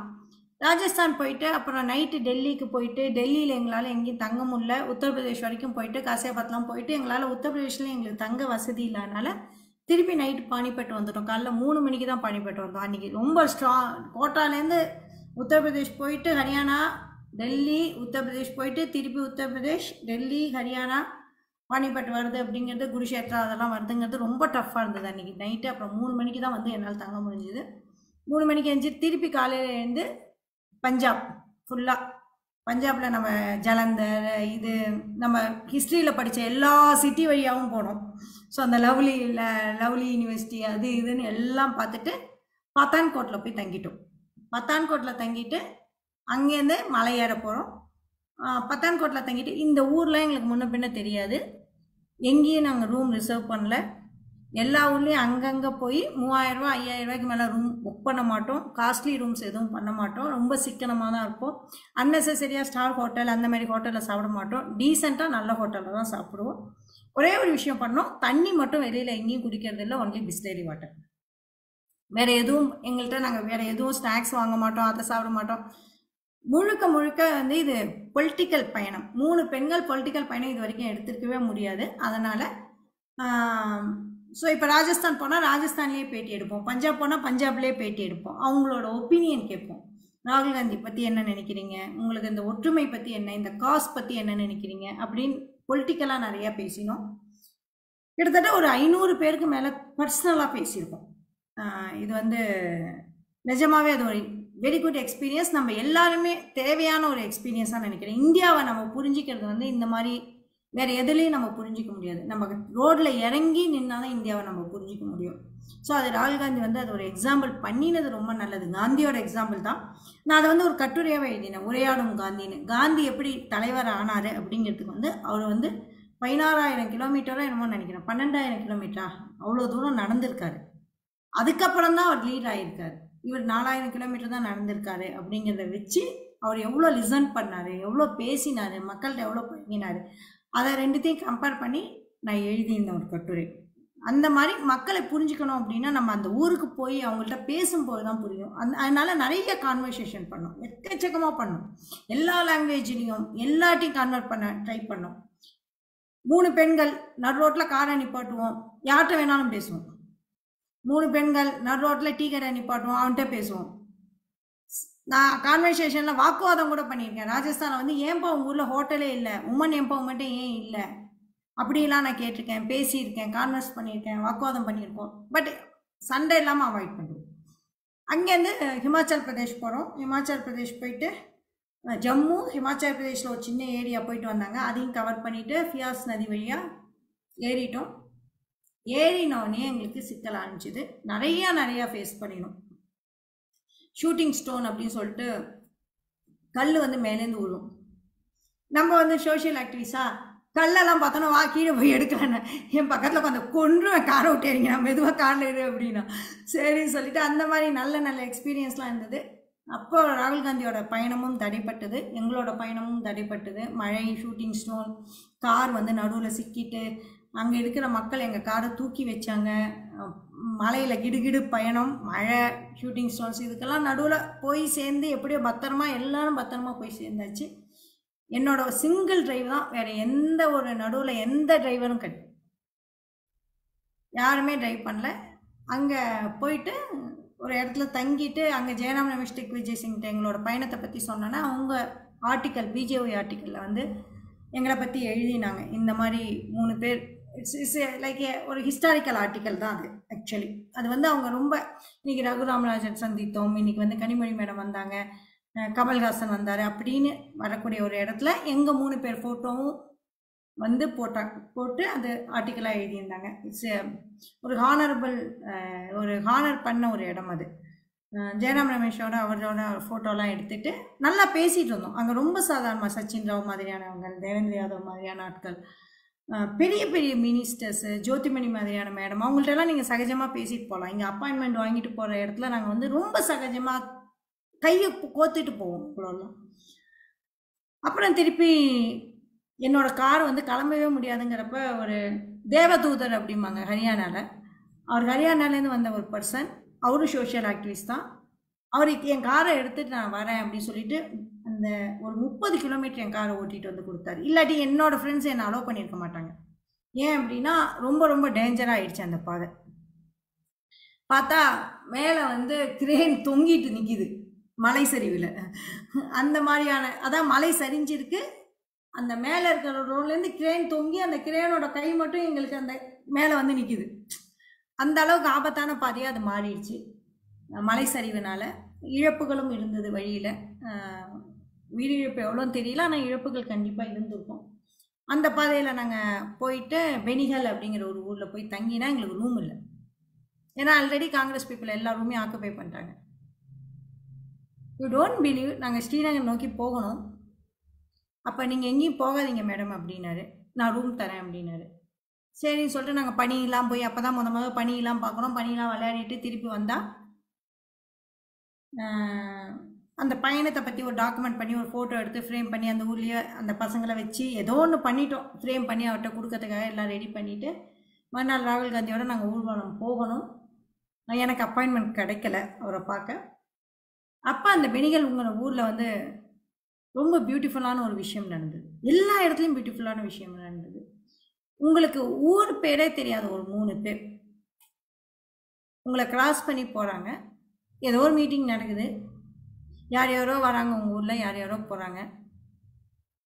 அவங்களுக்கு நம்ம ஹெல்ப் பண்ணணும் அப்படின்னு நம்ம நினைக்கிறோம். அவங்களுக்கு ஏதோ தங்க ஏற்பாடு பண்ணலாம், அது பண்ணலாம், இது பண்ணலாம்னு நினைக்கிறோம். ஆனால் எதுவும் நடக்கலை. ராத்திரி அவர் ஒரு ரூமை ஓப்பன் பண்ணி எங்களுக்கு கொடுக்குறாரு. அந்த ரூம்குள்ளே போனால் அவரோட 1 பெட்ரூம் வீடு அது. அந்த வீட்டில் குழந்தையோட சைக்கிள் இருக்குது, கிச்சன் இருக்குது, எல்லாமே இருக்குது, பீரோ இருக்குது, பைசா இருக்குது, எல்லாமே இருக்குது. அத்தனையும் எங்கள் 3 பேரை நம்பி விட்டுட்டு அவர் கிளம்பி அவங்க ஒய்ஃபையும் எங்கேயோ அழைச்சிட்டு போயிட்டார். Can you believe this? யாரோ கண்ணுக்கே தெரியாத ஒரு 3 பேர். இதுதான் நம்மளோட இந்தியா. ஆக்சுவலி இவ்வளோ அன்பாக இருக்கும், இவ்வளோ அன்பாக இருக்கும். இங்கே வந்து சீட் பென்சிலில் வந்து இவங்க இங்கே கேட்குறாங்க அப்படிங்கிறதெல்லாம் தேவையில்லாத வெறுப்புகள். இதுதான் நிஜ அன்பு. நான் என் லைஃப்பில் இந்த மாதிரி வீட்டில் வெளியில் இருக்கவங்கள கூட நான் வீட்டில் கூப்பிட்டது கிடையாது. யாரோ ஒருத்தர் தன்னோட 3 பேரை வந்து வீட்டில் தங்க வைக்கிறது அப்படிங்கிறது வந்து சாமானிய விஷயமே கிடையாது. இது கண்ணெல்லாம் கலங்கிடுச்சு எனக்கு. நைட்டு அந்த வீட்டில் எங்களுக்கு அவ்வளோ வசதி இருக்கானா எங்களுக்கு குளிரிச்சு, ரொம்ப குளிரிச்சு. பட் வந்து ஏன்னா காஷ்மீர் ஃபஸ்ட்டுக்குள்ளே போகிறோம் அப்படிங்கிறனால அதுக்கப்புறம் ஸ்ரீநகரில் நாங்கள் அந்த வார்ம் போர்வை, அந்த எலக்ட்ரிசிட்டி அதெல்லாம் வச்சுக்கிட்டோம். இங்கே எங்களுக்கு அந்த வசதி கிடைக்கல. பட் என்ன அப்படின்னா அந்த ஹியூமானிட்டி வந்து அது அவ்வளோ வார்மாக இருந்தது. ஹைட் ஆஃப் ஹியூமானிட்டின்னு சொல்லுவேன். திரும்பி வரப்போ அதே ஊரில் இல்லை, இன்னொரு ஊரில் ஃபுல்லாக சேராயிடுச்சு. ஏன்னா லாரி டிராஃபிக்கு, ஏன்னா ராகுல் காந்திக்காக லாரி டிராஃபிக்கை நிப்பாட்டி வச்சுருந்தாங்க. நாங்கள் ரொம்ப கஷ்டப்பட்டு அந்த லாரி டிராஃபிக்கில் நீந்தி வந்தோம். என் வண்டி ஃபுல்லாக சேராயிடுச்சு. சாப்பிட்டுட்டு வரேன், ஒருத்தர் என் வண்டியை கழுவிட்டு இருக்காரு. உடனே என் ஃப்ரெண்டு கவிதா என் கூட வந்தாங்க. கவிதா, நிஷா 2 பேரும் வந்தாங்க. கவிதா வந்து 100 ரூபா கையில் வச்சுட்டு இருந்தாங்க. கீர்த்தி தான் கொடுத்துட்டுமா? நாங்கள் யோசிச்சு கொடுங்க கவிதா, கொடுக்காமலாம் இருக்க வேணாம், யோசிச்சு கொடுங்க. இல்லை கீர்த்தி எனக்கு கொடுக்க வேணுமா வேணாமா அப்படின்னாங்க. யோசிங்கன்னொன்னே அவங்க டக்குன்னு கையை வச்சுட்டாங்க.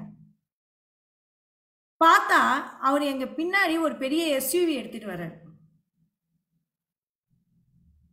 ஒரு எக்ஸ்பென்சிவ் எஸ்யூவி எடுத்துட்டு வர்றாரு.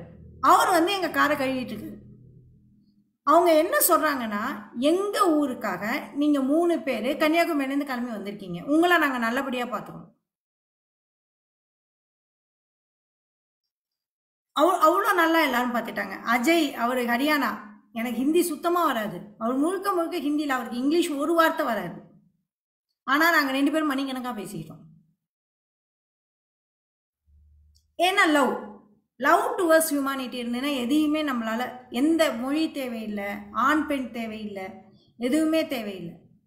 அப்புறம் திரும்பி வரப்போ எங்களுக்கு அமிர்தசரஸில் வந்து மூடு பனி ஆயிடுச்சு, நிறைய ரிஸ்க் இருந்தது. ஹேர்பின் பெண்டில் நாங்கள் ஒரு வழி தவறி வழி தவறதெல்லாம் உண்டு. காட்டுக்குள்ளே எல்லாம் போயிட்டோம். It's not easy journey. It was not, அது அவ்வளோ ஈஸி ஜேர்னி கிடையாது. பட் வந்து difficult, but we enjoy together. சிரிச்சுக்கிட்டே இருப்போம், ரொம்ப என்ஜாய் பண்ணிட்டு வந்தோம். திருப்பி வரப்ப குஜராத், அமிர்தசரஸ், ராஜஸ்தான். குஜராத்தில் வந்து இது காந்தி ஆசிரம் போகணும்னு சொல்லிட்டு, முக்கியமாக சபர்மதி போயிட்டு வரணும்னு சொல்லிட்டு நான் அது போயிட்டு வந்து அங்கே ஒரு ஃப்ரெண்டு, அந்த ஃப்ரெண்டு வந்து டோட்டலி எங்களுக்கு பொலிட்டிக்கலி அகேன்ஸ்ட். ராகுல் காந்தி பிடிக்கவே பிடிக்காத ஃபேமிலி.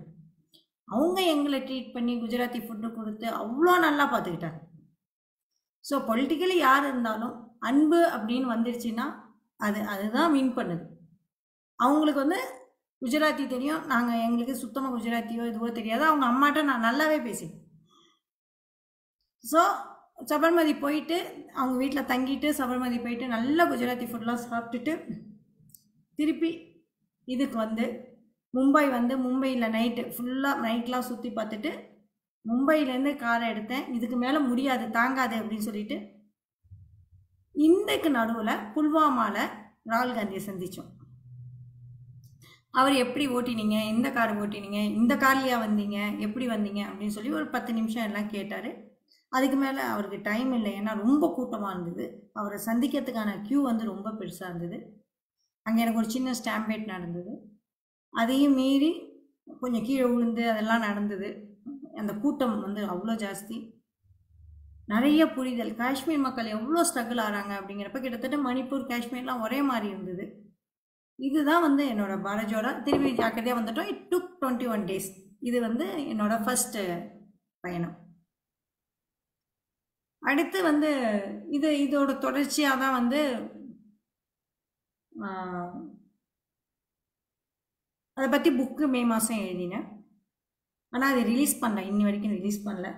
அதை இங்கிலீஷில் ட்ரான்ஸ்லேட் பண்ணியிருக்காங்க என் ஃப்ரெண்டோட பொண்ணு. அதுவும் ரிலீஸ் ஆக போகுது. மே மந்த்தே எழுதி முடிச்சிட்டேன் ஆக்சுவலி.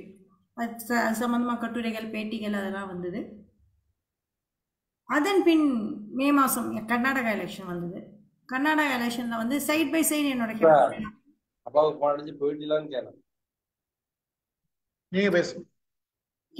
கர்நாடகா எலெக்ஷன் வந்தது. கர்நாடகா எலெக்ஷனில் தீவிரமாக வந்து எதலு கர்நாடகான்னு ஒரு அமைப்பு இருக்குது, அவங்களுக்கு சப்போர்ட்டிவாக நான் ஒர்க் பண்ணேன். அவங்க வந்து என்ஜிஓக்கள், நான் வந்து பொலிட்டிக்கல் சைடில் வந்து நான் யாருக்காகவும் ஒர்க் பண்ணதில்லை இன்னி வரைக்கும். சோஷியல் ஆக்டிவிஸ்ட் என்ன மாதிரி எண்ணங்கள் இருக்கிற ஒரு 250 சோஷியல் ஆர்கனைசேஷன் சேர்ந்து எதலு கர்நாடகா அப்படின்னு ஒரு அமைப்பு வச்சு, அந்த அமைப்பு தான் கர்நாடகா எலெக்ஷனில் மிகப்பெரிய வெற்றியை வந்து காங்கிரஸுக்கு தேடி கொடுத்தாங்க. ஸோ அவங்களோட சேர்ந்து நான் இது போகிறது அது போகிறது அப்படின்லாம் நிறையா ஒர்க் பண்ணோம். நாங்கள் ஒரு 1 மந்த் ரொம்ப தீவிரமாக எலெக்ஷன் பற்றி என்னால் அண்டர்ஸ்டாண்ட் பண்ணிக்க முடிஞ்சுது.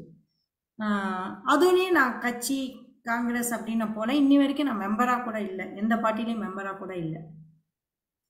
ஸோ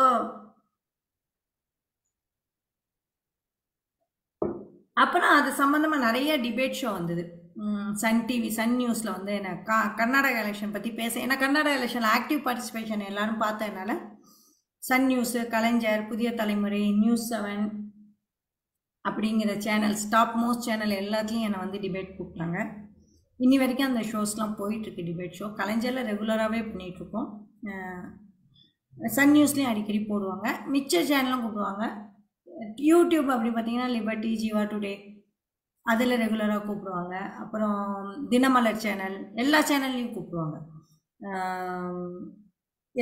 எல்லோ பெஞ்ச், அந்த மாதிரி நிறைய சேனல்ஸ் எக்கச்சக்கமாக, தமிழ் குரல், கிட்டத்தட்ட ஒரு 10-15. இதுக்கு நடுவில் என்னோட ப்ரொஃபஷ்னல் சைடில் வந்து நக்கீரன் நலம், கலாட்டா, விகடன், டாக்டர் விகடன், இதில் வந்து தொடர்ந்து சைக்காலஜி, டயட் ரெண்டுத்தையும் பற்றி பேசிகிட்டு இருப்பேன். ஸோ சென்னை எப்போ போனாலுமே ஒரு 5-6 ட்ரெஸ் பேக் பண்ணிட்டு போனேன் அப்படின்னா, ஷூட்டிங் ஸ்டூடியோ போனேன் அப்படின்னா 5-6 ட்ரெஸ் போட்டுட்டு ஒரு 3 மாதத்துக்கான தொடரை வந்து ஒரே நாள் முடிச்சு கொடுத்துட்டு வந்துடுவேன். ஸோ ப்ரொடக்டிவிட்டி அப்படின்னு சொல்கிறீங்க இல்லையா, இந்த மாதிரி பிளான் பண்ணிக்கிறது. ஒவ்வொரு தடையும் ஒவ்வொரு ஷூட்டிங்க்கு போகிறது இல்லை. எல்லோரும் நினச்சிட்டுப்பாங்க விதவிதமாக ட்ரெஸ் பண்ணிட்டு நான் விதவிதமாக பேசியிருக்கேன். நான் 5 புடவையும் அங்கேயே மாற்றிட்டு ஒரே நாளில் வந்து ஒரு 10 நிமிஷம் அப்படின்னா 8 எபிசோட்லேருந்து 10 எபிசோடு வரைக்கும் பண்ணி கொடுத்துட்டு வந்துடுவேன். ஸோ அவங்க வீக்லி ஒன்ஸோ என்னமோ போட்டுட்டு ஒரு 3 மாதம் 2 மாதம் ஓட்டிடுவாங்க. 2 மாதம் 3 மாதம் கழிச்சு தான் அடுத்ததுக்கு போவேன். இந்த மாதிரி விகடன், நக்கீரன் நலத்தில் தொடர்ந்து பண்ணிகிட்ருக்கேன். இப்போ நக்கீரன் நலத்தில் ஆயிடுச்சு, 1 மாதமாக என்னோட தொடர் வரல. ஸோ இப்போ திருப்பி போகணும். ஸோ இந்த மாதிரி டைம் வந்து பண்ணிக்கிறது. நம்மளோட ட்ராவல் டைம் அப்படிங்கிறப்ப எவ்ரி வீக் வந்து நம்ம சென்னைக்கு போகணும் அப்படிங்கிறது வந்து எவ்ரி வீக் என்னோடய இன்டர்வியூ வந்து ஷூட்டிங்லேருந்து வரும், நிறையா சேனலில் வரும். ஆனால் இது எல்லாமே எவ்ரி வீக் பண்ணுறது இல்லை, நான் 3 மாதத்துக்கு ஒரு தடவை பண்ணுறது தான் எல்லாம். ஸோ அதோட டாபிக் என்னை டாபிக் பொறுத்த வரைக்கும் எனக்கு பிரச்சனையே இல்லை. எந்த டாபிக் கொடுத்தாலும் அந்த ஸ்பாட் பேசக்கூடிய ஒரு எக்ஸ்பீரியன்ஸ் இருக்குது. என்ன டயட்லேயும் சரி, சைக்காலஜிலையும் சரி. ஸோ அதெல்லாம் பேசிடுவோம். இந்த விஷயம் இந்த சைடு என்னாச்சுன்னா, யூடியூப் சேனல்ஸில், டிபேட் ஷோஸில் அந்த பக்கமே எனக்கு 2023 டக்குன்னு பிக்கப் ஆகிடுச்சு. எப்படி பிக்கப் ஆச்சுன்னு தெரியல. இதுக்கு முன்னாடி நாங்கள் 2022லேயும் கலந்துட்டுருக்கேன், ஆனால் அவ்வளோ ஹிட் ஆகலை. இதில் என்னாச்சு அப்படின்னா 1 லட்சம் வியூ, 2 லட்சம் வியூ, 2.7 சம் நக்கீரன் இதெல்லாம் 2.25 லட்சம் வியூ, 3 லட்சம் வியூ அப்படியெல்லாம் வந்து ஹிட் அடிக்க ஆரம்பிச்சிடுச்சு.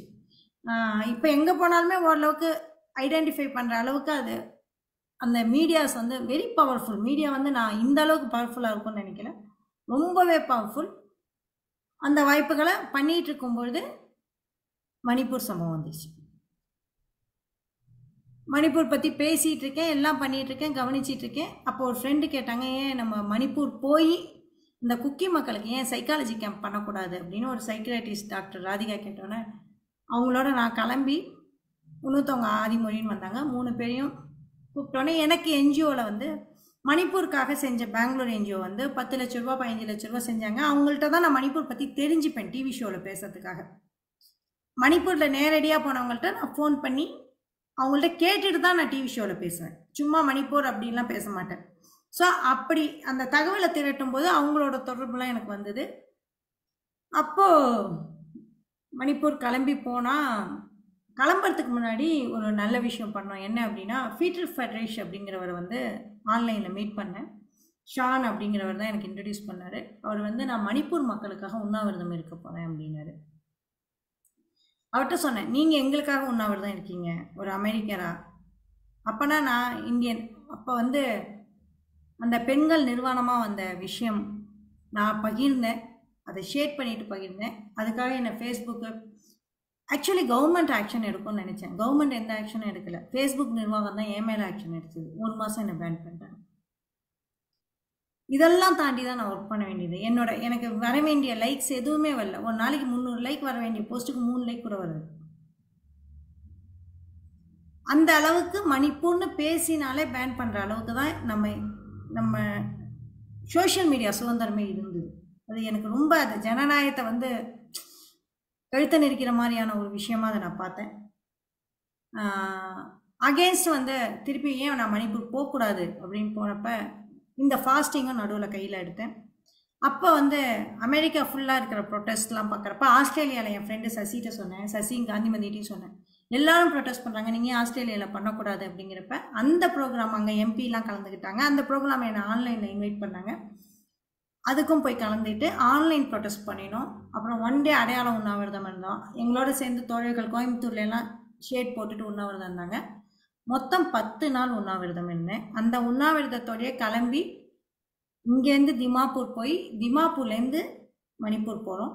ஆக்சுவலி இம்பால்லேருந்து நாங்கள் 30 கிலோமீட்டர் இருக்க வேண்டிய ஒரு ஊர் காங்கோப்பி சைக்கோல்னு ஒரு ஊருக்கு போனோம்.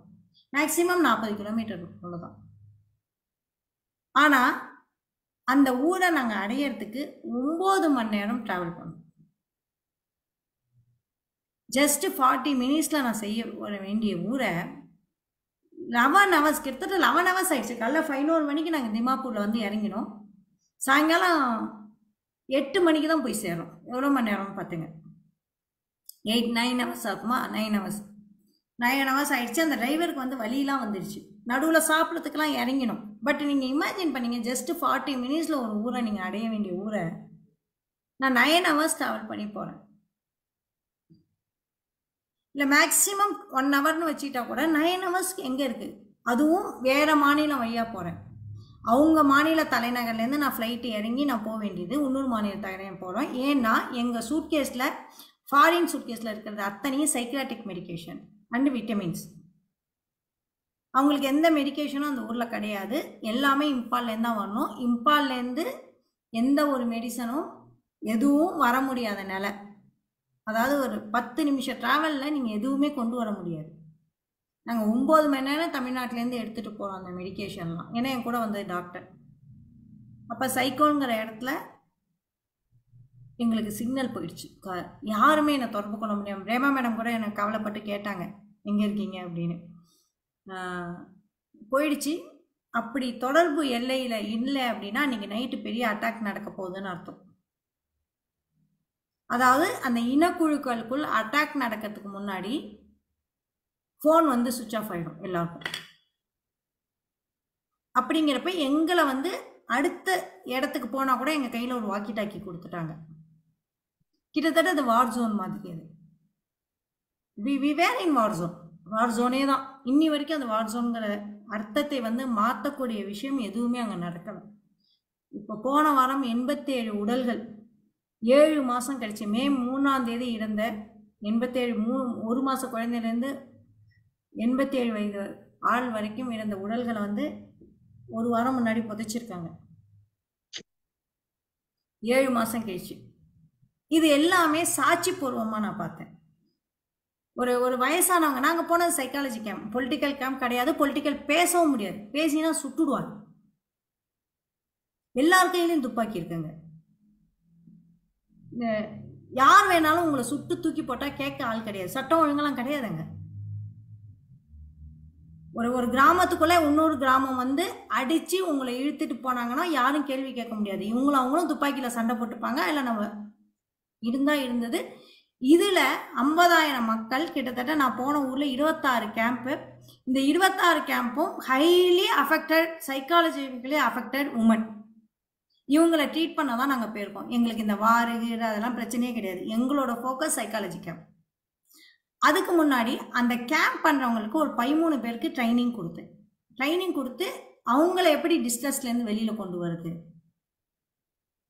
அப்படின்னு 13 பேருக்கு ட்ரைனிங் கொடுத்து, ஒவ்வொரு கேம்புக்கும் ஒரு பெண்ணை தேர்ந்தெடுத்து ஒரு ஆணை தேர்ந்தெடுத்து முதல்ல அவங்களுக்கு ஒரு 13 கேம்புக்கான பீப்புளை வந்து ஒரு நாள் ஃபுல்லாக அவங்களுக்கு வந்து எப்படி அவங்கள வெளியில் வாக்கிங் அழைச்சிட்டு போகிறது, அவங்கள எப்படி ஹெல்த்தியாக வச்சுக்கிறது. ஹெல்த்தி ஃபுட்லாம் கிடையாது, எல்லாரும் மால் நியூட்ரிஷன். ஒரே ஒரு வேளை ஒரு அரிசி, ஒரு தண்ணியாக ஒரு டால், அவ்வளோதான். அதுவும் மிசோராம்லேருந்து அரிசி வருது. இந்த மாதிரி நிறைய கதை. இல்லை ரொம்ப சோகமான கதை என்னென்னா, ஒரு பாட்டி 50 வருஷம் சேவிங்ஸு, மருமக அது இதுன்னு அவங்க எல்லாருமே 5-6 குழந்தை பெற்றுக்கிறாங்க. சர்வசாம 3-4 குழந்தை பெற்றுக்கிறாங்க. Woman are very brave. நம்மளோட 30 வருஷம் முன்னாடி இருக்காங்க உமன். அவங்கள கம்பேர் பண்ணுறப்ப நம்மலாம் நத்திங். அந்த உமனுக்கு இருக்கிற பிரேவரி, அந்த வில்லேஜை காப்பாற்றுறதுக்கு உமனும் துப்பாக்கி நிற்பாங்க. ஒவ்வொரு ஊர்லேயும் உமன் தான் வந்து தலையாரி மாரி நிற்கிறாங்க. நம்மளை வந்து அவங்க தான் ஸ்க்ரூட்டனைஸ் பண்ணி கிராமத்துக்குள்ளே விடுறாங்க. அவ்வளோ பிரேவ் உமனை வந்து நான் எங்கேயுமே இந்தியாவில் பார்த்ததில்லை. ராஜஸ்தான்லாம் பார்த்து ரொம்ப நொந்து போன மனசுக்கு மணிப்பூர் வந்து அப்படியே டோட்டலி அகெயின்ஸ்ட். ஏன்னா உமன் எம்பவர்மெண்ட்டில் நான் ஃபோக்கஸ்டாக இருப்பேன். அங்கே போகிறப்ப அந்த பாட்டி டெய்லி 3 மணி நேரம் வயலில் நிற்கிறாங்க. ஏன் அப்படின்னா அவங்களோட ஊர் மெய்ட்டி வாழ பகுதிக்கு போயிடுச்சு. இவங்க இந்த கேம்பில் இருக்காங்க. அவங்க கஷ்டப்பட்டு 50 வருஷமாக சம்பாதிச்ச நிலம், வீடு, அவங்க பரம்பரையாக வாழ்ந்த இடம் எல்லாமே போயிடுச்சு. அவங்க விவசாயம் பண்ணாமல் ஒரு நாள், ரொம்ப hard workers, all are highly hard worker. யாருக்குமே தொப்பை இருக்காது. நான் சொல்லுவேன், ஏதாவது ஹெல்த் இது பண்ணால் அப்படி தான் நான் அங்கே தான் வந்து கட்டுவேன் அப்படிம்பேன். அவ்வளோ ஹெல்த்தி ஃபுட்டு. அந்த லேடி வந்து டெய்லி 3 மணி நேரம் வயலில் நின்றுட்டு கண்ணில் தண்ணி விட்டுட்ருக்காங்க. ஏன் அப்படின்னா 1 நாள் 2 நாள் இல்லை, மாதக்கணக்காக நிலம் பறி போயிடுச்சு. நான் விவசாயம் செய்யணும், என் நிலம் எங்கே? கொடுமை என்னன்னா, நான் ஃபர்ஸ்ட் டைம் இந்த மாதிரி எக்ஸ்பீரியன்ஸ் என்னோட சைக்காலஜி லைஃப்பில் ரொம்ப ரொம்ப பெரிய எக்ஸ்பீரியன்ஸ் என்னன்னா, ஒரே சமயத்தில் நூற்றுக்கணக்கான மக்களுக்கு கவுன்சிலிங் கொடுத்தது. அடுத்து என்ன அப்படின்னா, அதுவும் நான் 10 நிமிஷத்தில் கொடுக்கணும், ஒவ்வொருத்தருக்கும் மாசாக கொடுக்கணும். அப்போ நான் கிரவுண்டிங் டெக்னிக்ஸ்லாம் மாசாவே சொல்லி கொடுத்தோம். அதில் லாங்குவேஜ் இங்கிலீஷ், எல்லாருமே அந்த பசங்களாம் நல்லா இங்கிலீஷ் பேசுறதுனால லாங்குவேஜ் பெரிய பிரச்சனை கிடையாது. ஆனால் வயசானவங்க 30 வருஷம் இழப்பு, 40 வருஷம் இழப்புக்கு அப்புறம் எப்படி மனசளவில் பாதிக்கப்படுவாங்கங்கிறது தான் மணிப்பூரில் போய் தான் தெரிஞ்சுக்கிட்டேன். நம்ம வந்து சின்ன வயசில் நம்மளுக்கு உடல் உழைப்பு இருக்குது, நம்ம திரும்பி மீண்டு வந்துடுவோம் நம்பிக்கை இருக்குது. ஆனால் வயசானவங்க என்ன பண்ணுவாங்க? எல்லாமே போச்சு. நம்மளோட பணக்காரங்க குக்கி மக்கள்லாம் யாரும் ஏழையெல்லாம் கிடையாது, அப்படிலாம் ரொம்ப ஏழையெல்லாம் கிடையாது. பழங்குடின்னு நம்ம சொல்கிறோம். அவங்க லிப்ஸ்டிக் போடாதவங்களே நான் பார்க்க முடியாது அங்கே. பழங்குடியெல்லாம் கிடையாது. அவங்க ட்ரெஸ்ஸெல்லாம் வந்து அவங்க ஒவ்வொரு ட்ரெஸ்ஸுமே 3000 ரூபா 5000 ரூபாய்க்கு வாங்கக்கூடிய ஆட்கள் அவங்கெல்லாம். அங்கே போனால் நம்மலாம் என்னமோ மாதிரி இருப்போம், ஒரு கிராமத்துலேருந்து வந்தவங்க மாதிரி நம்ம ஃபீல் பண்ணுவோம். அவங்க முன்னாடி அவ்வளோ பேக் ஆகட்டும், அவங்களோட செப்பல் ஆகட்டும், உமன்லாம் சொல்கிறேன், அதெல்லாம் தானே நாங்கள் கவனிப்போம். நகையெல்லாம் கூட கவனிக்க மாட்டோம். இப்போல்லாம் பேகு செப்பல் தான் கவனிப்போம், டாப்ஸு. அப்படிங்கிறப்ப ரொம்ப ரொம்ப அவங்களோட ட்ரெஸ் சென்ஸ்லேயே தெரியுது ரொம்ப ஹைஃபையான ஆட்கள்னு. ஆனால் நாளைக்கு 5 பைசா செலவு கிடையாது. இவங்களை நான் ஒரு மாநிலம் முழுக்க சந்தித்தேன். இங்கே மட்டும் சந்திக்கல, இம்பாலில் போய் மெய்த்தி மக்களையும் சந்தித்தேன், மீரா போபாய் அமைப்பையும் சந்தித்தேன்.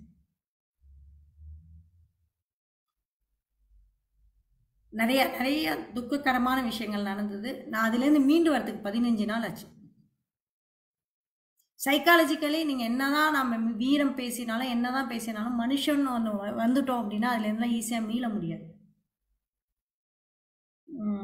மீண்டு வந்துட்டோம். சுச்சான்பூரில் நம்ம கலெக்டர், தமிழ் கலெக்டர் தான் இருந்தார், அவரையும் மீட் பண்ணேன்.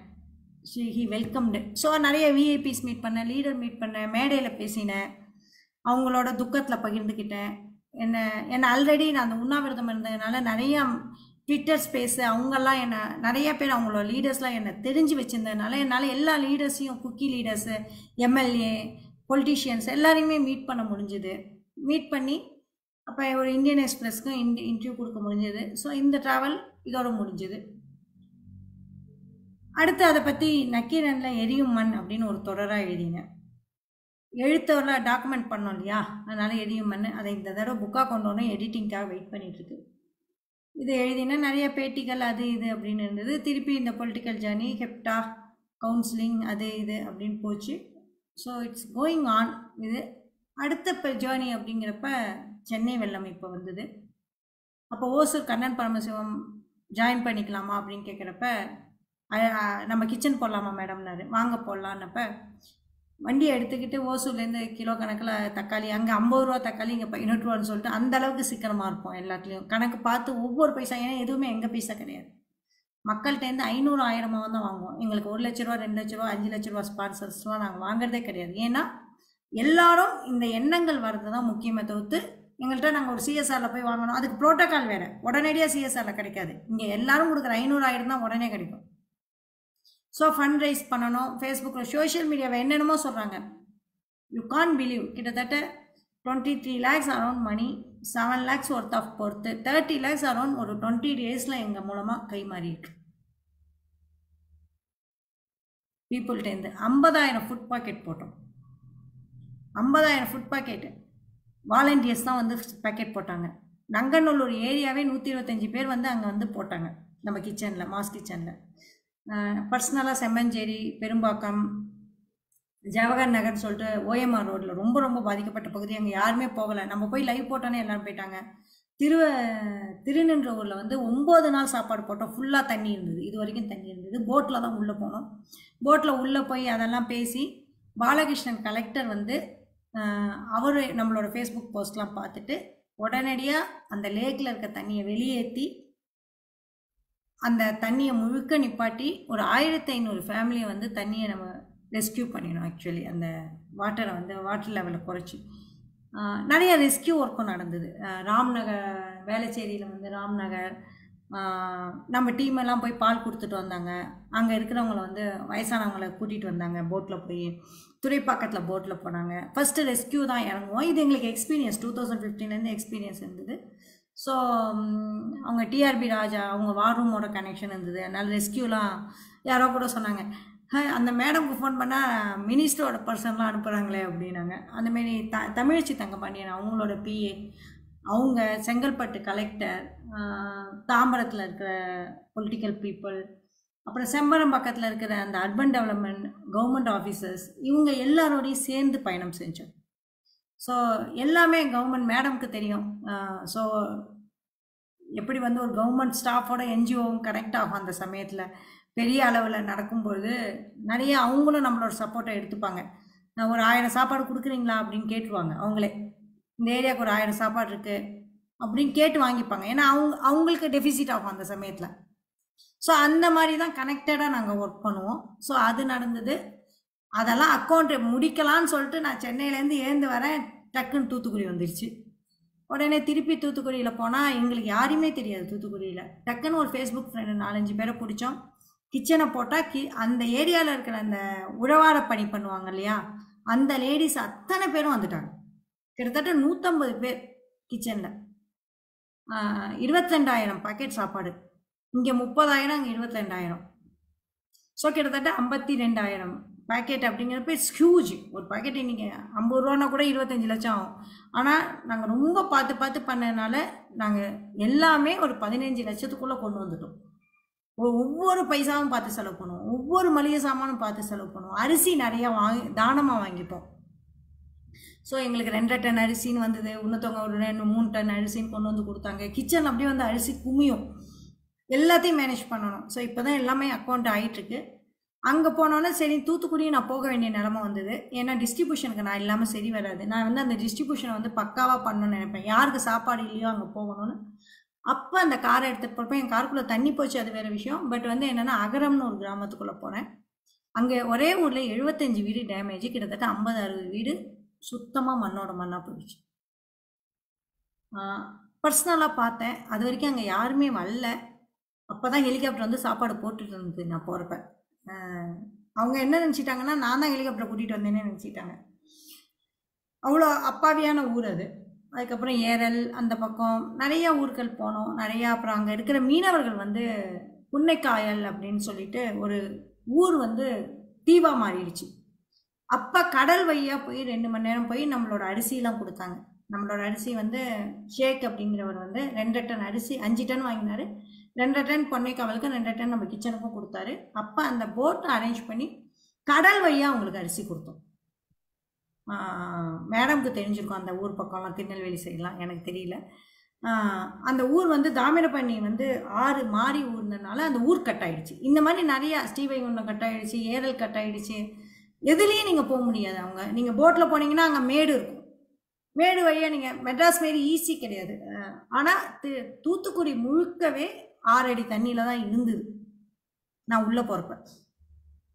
அது நிஜமாவே ரொம்ப ரொம்ப டிசாஸ்டர்.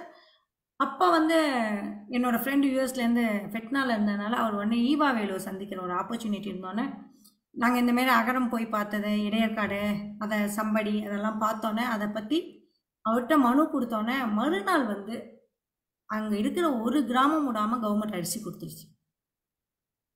ஒரு கிராமம் விடாமல் அரிசி கொடுத்தாங்க. எப்படி செஞ்சாங்கன்னே தெரியல. மேஜிக் மாதிரி அரிசி கொடுத்துட்டாங்க. நாங்கள் உடனே அரிசி கொடுக்கறத நிப்பாட்டிட்டு சாப்பாடு மட்டும் கொடுத்துட்டு நாங்கள் உடனே பாத்திரம் வாங்கி கொடுத்தோம் எல்லாருக்கும். ஸோ வீட்டுக்கு கஞ்சி வைக்கிறதுக்கு பாத்திரம் கிடையாது யார்ட்டையும். அது பெரிய வெல்கம் ஆச்சு. இன்றைக்கி எல்லாரும் இப்போ நாங்கள் போனோன்னே அதே கடையில் கிட்டா இன்னும் 100 200ன்னு சொல்லி எல்லாரும் வந்து பாத்திரம் வாங்கிட்டு போகிறாங்களாம். எல்லா தன்னார்வலர்களும் பாத்திரத்துக்கு மாறினாங்க. ஸோ ஒரு 1000 பேருக்கு பாத்திரம் வாங்கி கொடுத்தோம். அதுவும் நாங்கள் டேட்டா எடுத்து எந்தெந்த வீடு முழுக்க இடித்து யாருக்கெல்லாம் பாத்திரம் இல்லையோ அவங்களுக்கு மட்டும் கொடுத்தோம். கொடுத்துட்டு இப்போ நாங்கள் வந்து வீடு கட்டி கொடுக்கறதா இல்லை தார்பாலிங் கொடுக்கறதா அப்படின்னு சொல்லி மிச்சம் இருக்க ஃபண்டில் நாங்கள் ஆலோசிச்சுட்ருக்கோம். இது இந்த ஜேர்னி. இந்த பக்கம் ஹெப்டா கவுன்சிலிங் எங்களோட ஜேர்னி, என்னோடய ப்ரொஃபஷ்னல் ஜேர்னியை என்றைக்குமே விட மாட்டேன். பைசா இல்லாட்டி எதுவுமே செய்ய முடியாது. காருக்கு பெட்ரோல் கூட போட முடியாது. ஸோ இதில் என்ன கொஸ்டின் கேட்கனாலும் கேட்டுக்கலாம். இதுதான் இந்த வருஷத்துக்கான என்னோட ட்ராவல் அப்படிங்கிறது. ட்ராவல் மட்டும் சொல்லியிருக்கேன்.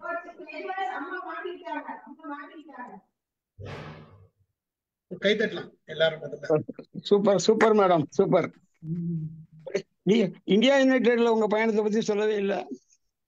சசிகாந்த் செந்திலை மீட் பண்ணது ரொம்ப ரொம்ப டேர்னிங் பாயிண்ட்டு. போன வருஷம் சசிகாந்த் செந்திலோட ஒரு 1 hour பேசினேன் கர்நாடக எலெக்ஷனுக்கு முன்னாடி.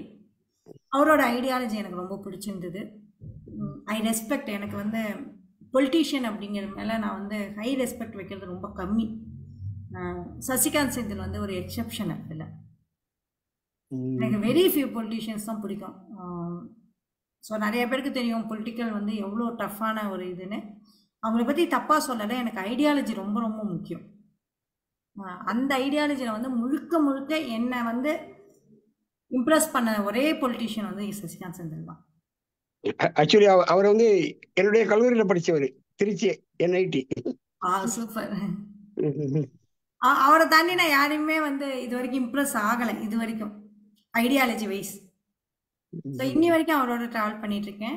இப்போ வந்து இணைந்தெழு அப்படின்னு சொல்லிட்டு அவரோட ஆலோசனை இந்தியா யுனைடெட் அப்படிங்கிறதுல வந்து ஒர்க் பண்ணிகிட்டு இருந்தேன் சுபத்ராவோட. இன்றைக்கும் சுபத்ரா வந்து ஃப்ரெண்ட் தான். But I am not in India United. ஏன்னா அவங்க எலெக்ஷனில் ஒர்க் பண்ணல. அதனால் அவங்க ஒன்லி ஐடியாலஜியில் தான் ஒர்க் பண்ணுறாங்க. Ideology is different from election work. So election work அப்படிங்கிறப்ப நிறைய கால்குலேஷன் அதெல்லாம் வரும். I wanted to learn.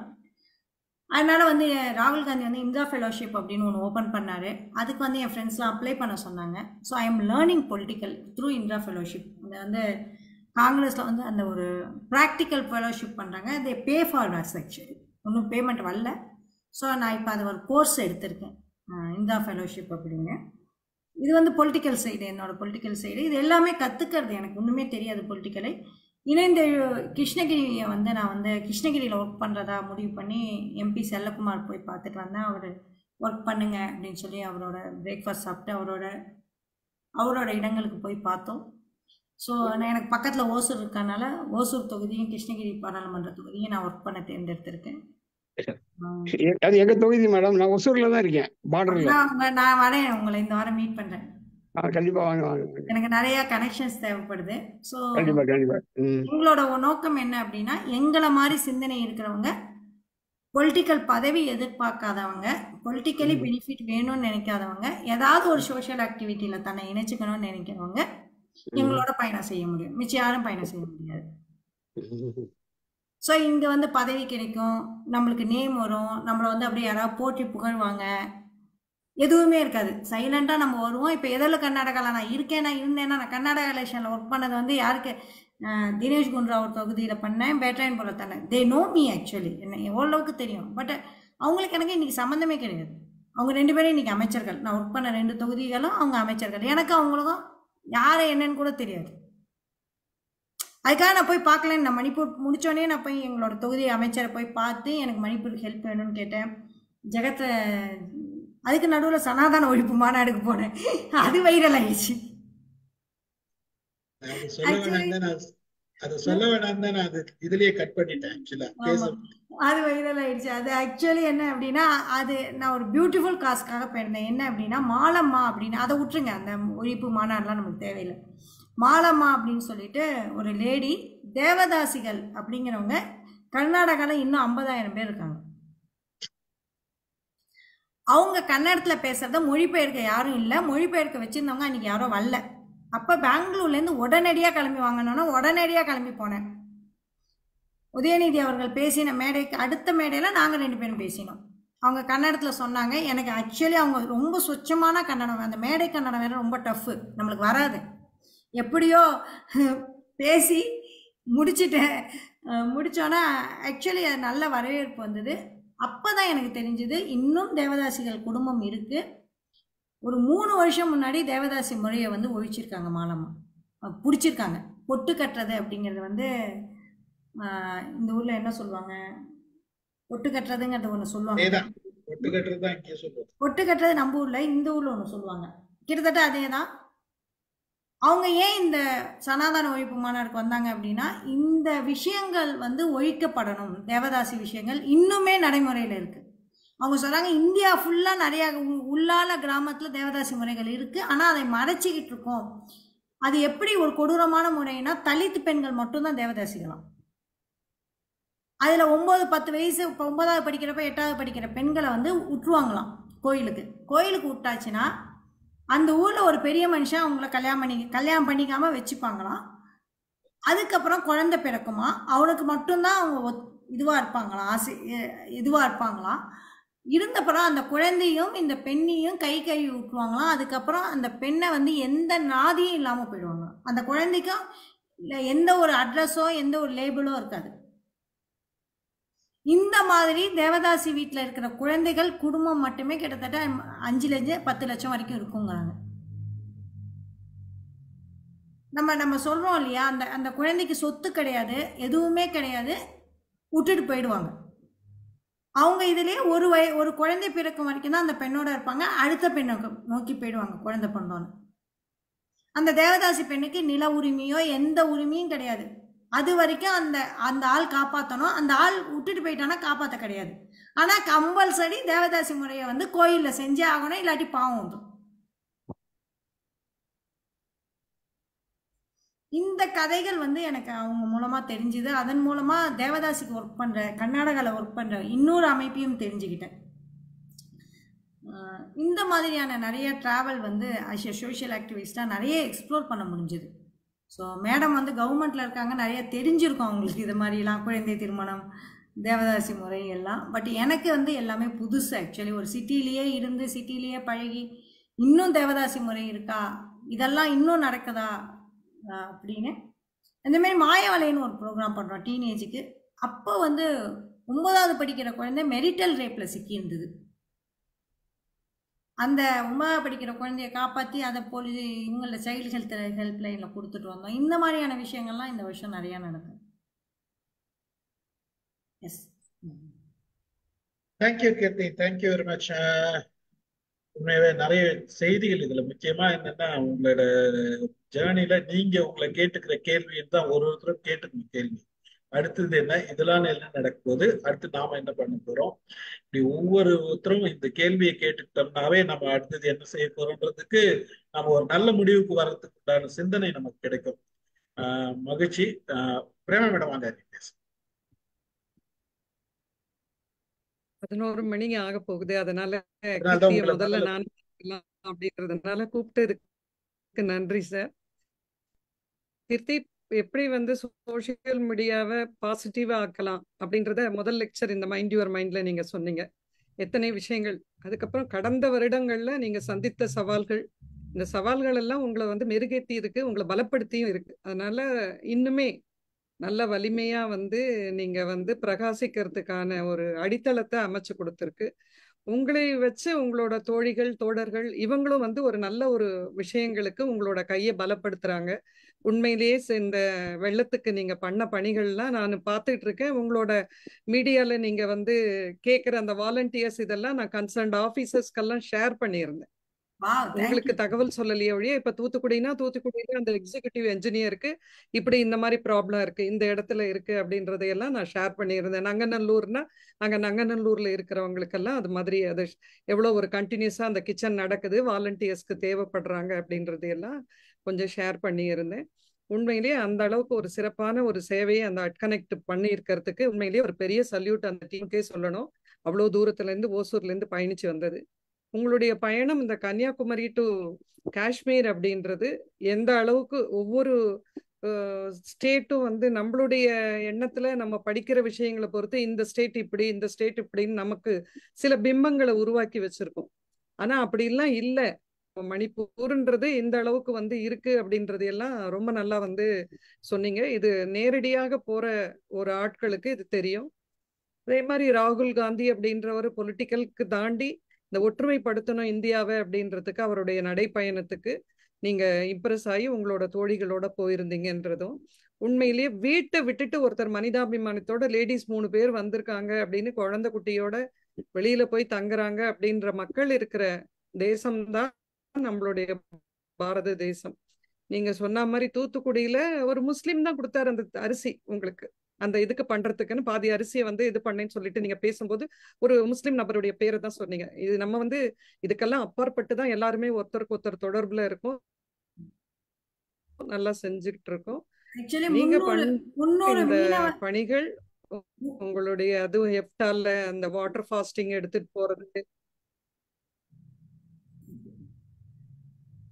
முஸ்லிம் இல்ல சொன்னப்ப நீங்க சொன்ன மாதிரி அது கரெக்டா வந்து ஏவா வேலு அமைச்சர் மாண்பு வந்து அமைச்சருடைய நாலேஜ் சொல்லுங்க கீர்த்தி, ஏதோ சொல்ல வந்தீங்க.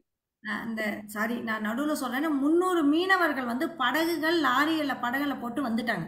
ராமநாதபுரம் மாவட்டம், திருநெல்வேலி மாவட்டம், தூத்துக்குடி மாவட்டத்திலேருந்து அவங்களோட கிராமத்துக்கு போய் அவங்க ஒரு 13 மீனவர்களை வந்து நாங்கள் அட்கனெக்ட் மூலமாக பாராட்டி கௌரவிச்சுட்டு வந்தோம். முக்கியமாக புன்னக்காயல் கிராமத்தில் வந்து சாப்பாட்டுக்கு வந்து உடனே அரிசி கொண்டு போனவங்களை முதல்ல போய் கௌரவிச்சுட்டு வந்தோம். இன்னும் அந்த 300 இன்னைக்கும் வாலண்டியர்ஸை நாளைக்கும் கௌரவிக்க போகிறாங்க. திருப்பி அந்த 300 பேரையும் ஏதாவது கௌரவிக்கணும். ஏன்னா அவங்க அவ்வளோ செலவு பண்ணியிருக்காங்க. லாரியில் வந்து பெட்ரோல் கூட போடாமல் அவங்கள முக்கால்வாசி வந்து கிறிஸ்தவர்கள் 90%. மிகப்பெரிய விஷயம். இத்தனை இன்னல்களுக்கு நடுவுல பெண்கள் வந்து இப்படிதான் செய்யணும் அப்படின்றதுக்கு ஒரு முன்மாதிரியா நான் என் மனசை கேட்டுக்கிட்டேன், டிராவல் பண்ணேன், நான் சாதிச்சேன் அப்படின்னு சொல்லி நீங்க பண்ணியிருக்கிற அனைத்து அரும் பணிகளுக்கும் எங்களுடைய வாழ்த்துக்கள். இன்னும் நல்லா வந்து கீர்த்தியை பார்க்க அவர் ஸ்டீஃபன் சார் சொன்ன மாதிரி ஒரு நல்ல ஒரு நேரமும் இதுவும் அமைப்பும் வந்து சேர்ந்து வரும் அப்படின்ற நம்பிக்கை இருக்கிறவங்கள நானும் ஒருத்தி. வாழ்த்துக்கள் கீர்த்தி, ரொம்ப நல்லா இருந்தது. Thank you thank you. நன்றி நன்றி மேடம், நன்றி. ஆக்சுவலா உங்களுக்கு சிக்னல் எப்பயுமே பிரச்சனை இருக்குது அங்கிருந்து பேசும்போது பல நேரங்கள்ல இப்படிதான் வருது. பட் அது வரைக்கும் வாய்ஸ் கிளியரா கேட்டுதுன்னு நினைக்கிறேன். நாராயணன் சார் பேசுறீங்களா? வாங்க. மேடம் திருச்சியில இருந்து இன்னும் மீளவே இல்லை.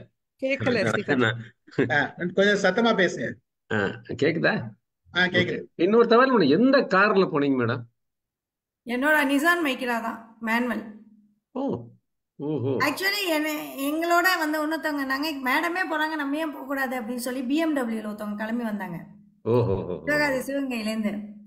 அவர் கார் 2 லட்சம் ரூபாய் செலவு வச்சது, என் கார் 4000 ரூபாய் கூட செலவு வைக்கல. மேடம் ஒரு நாளைக்கு மேக்ஸிமம் எவ்வளவு கிலோமீட்டர் டிரைவ் பண்ணீங்க? மினிமம் வந்து என்னோட கோல் 600 to 700 இருந்தது. 300 ஆகும் 600 இருக்கும். we can't predict. ஆனா ஒரு ஊர்ல இருந்து ஒரு ஊர் அப்படின்னு வச்சுப்போம். இன்னைக்கு வந்து கன்னியாகுமரியில பெங்களூர்ல இருந்து கன்னியாகுமரி போனேன், கன்னியாகுமரியில இருந்து திருச்சூர். மேக்சிமம் போயிடுவோம். கொச்சின்ல தங்கறதா இருந்தா கொச்சினை கேன்சல் பண்ணிட்டு திருச்சூர் போயிடுவோம். திருச்சூர்ல இருந்து தும்கூர்ல இருந்து மந்த்ராலயால இருந்து நாண்டேட்ல இருந்து இது ஜால்கான வழியா கான்வால இருந்து கோட்டா. அப்படி இது எழுதி வச்சிட்டீங்களா மேடம்? புக்காவே எழுதிட்டேங்க. சரி, very good very good very good. ஏன்னா இது வந்து பல பேருக்கு பயன்படும். ஏன்னா இந்த மாதிரி ஒரு திட்டம் என் மனசுல இருக்கு. அதனால உங்களுடைய பயணம் வந்து உங்க பயண கட்டுரை வந்து நிச்சயம் யூஸ்ஃபுல்லா இருக்கும்னு நினைக்கிறேன் நான். ஆனா நீங்க சொல்ற விஷயங்கள் வந்து இன்னும் என்னால ஜீரணிக்கவே முடியல மேடம். மணிப்பூர்ல வந்து இந்த மாதிரி ஒரு விஷயம் நடக்குது.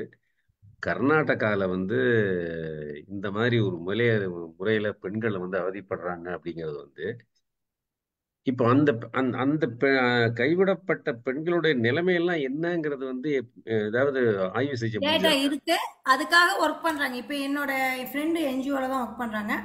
சரி. இப்போ அப்ராட்ல இருந்து ஒரு 10 லட்சம் ரூபா ஒருத்தவங்க வந்தது, அந்த தேவதாசி பெண்களுக்கு ஒர்க் பண்றவங்களுக்கு தான் அதை வாங்கி கொடுத்துருக்காங்க. இது ஓஹோ. வந்து மாலமா வந்து கம்யூனிஸ்ட், அவங்க கம்யூனிஸ்ட் கட்சியை சேர்ந்தவங்க, அதன் மூலமா ஒர்க் பண்றாங்க. அதை தவிர்த்து டாக்டர் ஒருத்தவங்க ஒர்க் பண்ணிட்டு இருக்காங்க. ஸோ இந்த மாதிரி 2-3 அமைப்புகள் வந்து தேவதாசிகளுக்காகவே ஒர்க் பண்றாங்க. அவங்க ஸ்ட்ராங்கா என்ன சொல்றாங்கன்னா, தமிழ்நாட்டிலையும் இருக்காங்க, ஆந்திராலையும் இருக்காங்க, இந்தியா ஃபுல்லா இருக்காங்க, நாங்க மட்டும்தான் டேட்டா எடுத்திருக்கோம் அப்படிங்கிறாங்க. இதை ஒன்றிய அரசிட்ட திரும்பி திரும்பி அவங்க வலியுறுத்துறாங்க, இந்தியா ஃபுல்லா டேட்டா எடுங்க, இந்தியா ஃபுல்லா தேவதாசிகள் இருக்காங்கன்னு. ஆனா யாரும் எடுக்க ரெடியா இல்லை. தமிழ்நாட்டுல அந்த தமிழ்நாட்டிலேயே நம்ம எடுக்க ரெடியா இல்லை. தமிழ்நாட்டிலேயே நம்ம சைல்ட் மேரேஜ் நடக்குது, அதை யாரும் எடுத்துக்க ரெடியா இல்லை. நம்ம முன்னேறிட்டோம் அப்படின்னு சொல்லிட்டு இருக்கோம், ஆனா இந்த பக்கம் நடக்கிறது வந்து நம்ம கண்டுக்கிறது இல்லை. இன்னும் 17-18ஆம் நூற்றாண்டுல உட்கார்ந்துருக்க மாதிரி இருக்கு. இல்ல ஆச்சரியம். அதாவது இது உண்மையாவே இந்த மாதிரி ஒரு தகவல் வந்து இது எப்படி நம்ம வந்து முன்னெடுத்து இவங்களை மீட்டெடுக்க போறோங்கிற திட்டம் ஏதாவது வச்சிருக்கீங்களா மேடம்? இல்ல, மீட் எடுத்துட்டு இருக்காங்க. இப்ப புதுசா யாரும் தேவதாசிகள் உருவாகல. ஆனா அந்த குழந்தைகளோட எதிர்காலம் வந்து சூன்யமா இருக்கறனால அவங்களுக்கு வந்து நில உரிமை வாங்கறதுக்கு போராடிட்டு இருக்காங்க. அந்த இந்த இந்த நிலச்சுவாந்தார்கள் இருக்காங்கல்ல, அந்த பெரிய மனிதர்கள் இதை யூஸ் பண்ணவங்க, அவங்கள்ட்ட இருந்து எதிர்ப்பு ஏதாவது வந்ததா? அந்த கண்டிப்பா உயிருக்கே ஆபத்தெல்லாம் வரும்ல. ஒரு கிராமத்துல நீங்க போய் ஒரு அவங்களோட நம்பிக்கையை தானே எதிர்க்கிறீங்க நீங்க. ஆமா ஆமா. அவங்க தப்புன்னா செய்ய மாட்டாங்களே, அது நம்மளுக்கு தான் அது தப்பு. அவங்களுக்கு அது வந்து ஒரு ஒரு விஷயம், அது அவங்களுக்கு அது புனிதம். புனிதம். பல பல விஷயங்கள் வந்து அதாவது ஒரு கெட்ட விஷயம் தான் அது. அதுல ஒரு நம்பிக்கைன்னு ஒரு சொல்ல விதைச்சு அதை காலங்காலமா நமக்கு கடத்தி அது அந்த அளவுக்கு மனசுல ஆழ் மனசுல மக்கள் மத்தியில பதிய வச்சு அந்த அதாவது இதை விட்டு மீளவே கூடாதுன்ற அளவுக்கு மனதுல பதிய வச்சுட்டாங்க. அந்த அந்த இதுதான், அதாவது ஈஸியா அழிக்க கெடுதல் நடக்கும் அப்படின்னு, இது நடக்காட்டி ஊர்ல கெடுதல் நடக்கும், அவ்வளவுதான் அவ்வளவுதான், ஒரே ஒரு முடிஞ்சு போச்சு அவ்வளவுதான். அது அதோட எல்லாரோட மனசும் அப்படிதான் போயிடுது. அது ஒரு இதெல்லாம் இன்னும் அவ்வளவு சுலபமா நம்ம எடுத்துட்டு வெளியில எடுக்க முடியாது. கொஞ்சம் கொஞ்சமா தான் எடுக்க முடியும். அடுத்து வர தலைமுறைகள் மூலியமா தான் அதை கொஞ்சம் கொஞ்சமா செதுக்கி தான் கொண்டு வர முடியும். எவ்வளவு காலம் நம்மன்றது கேள்விக்குறிதான். பல விஷயம் 50,000ங்கிறது எனக்கே பயங்கர ஷாக்கிங். நம்பவே மாட்டேன்ட்டேன். 50,000 மேடம், மாலமா மேடம், அப்புறம் என்ன கூப்பிட்டாங்க பெங்களூருக்கு. திருப்பி அவங்கள்ட்ட போய் 2 மணி நேரம் பேசிட்டு வந்தேன். பெங்களூர் கம்யூனிஸ்ட் ஆஃபீஸ்ல போய் பேசிட்டு வந்தேன். அது வந்து இப்பயும் டிவியில இருக்கு, ஆக்சுவலி நீங்க போய் பார்க்கலாம். அந்த சனாதன ஒழிப்பு மாநாடுல மாலாமா பேசுனதே என்னோட டிரான்ஸ்லேஷன் இருக்கு. அது எந்த மாவட்டத்துல அதிகம் இருக்கு மேடம் கர்நாடகால? விஜயநகர் மாவட்டம். தெலுங்கு இவங்க என்ன ஆண்டாங்க இல்லையா, தெனாலிராமன் அவர் யாரு, கிருஷ்ணதேவராயா, அந்த சைடு தெலுங்கு பேசுறவங்க அதிகம். அது எந்த விஜயநகர்ங்கிறது ஒரு மாவட்டம். விஜயநகரா? இல்ல இருக்கு, பெங்களூர் பக்கத்துல இருக்குது. அது விஜயநகரா ஊரு. விஜயபுரா விஜயநகரா ஊரு. இது வந்து வெஸ்டர்ன் சைடுல இருக்கா? ஆமா, அது கீழே இருக்கு அந்த பக்கம், தெலுங்கானா பார்டர். தெலுங்கானா பார்டரா? ஓ சரி. மணிப்பூர் நிலைமை இப்ப எப்படி மேடம்? அவங்க வந்து இப்ப அந்த உடல் வாங்கறதுக்காக சுப்ரீம் கோர்ட் அந்த கோர்ட் இந்த கோர்ட்லாம் பண்ணி உடலை வாங்கிட்டாங்க. 7 மாசம் கழிச்சு இப்பதான் போன வாரம் உடல்கள் கிடைச்சிருக்கு, 87 உடல்கள். அதாவது குக்கி உடல்கள். அதுல இருந்து அவங்க ஒண்ணும் மீண்டு வரல. ஏன்னா நிறைய சிதைவுப்பட்டிருக்கு.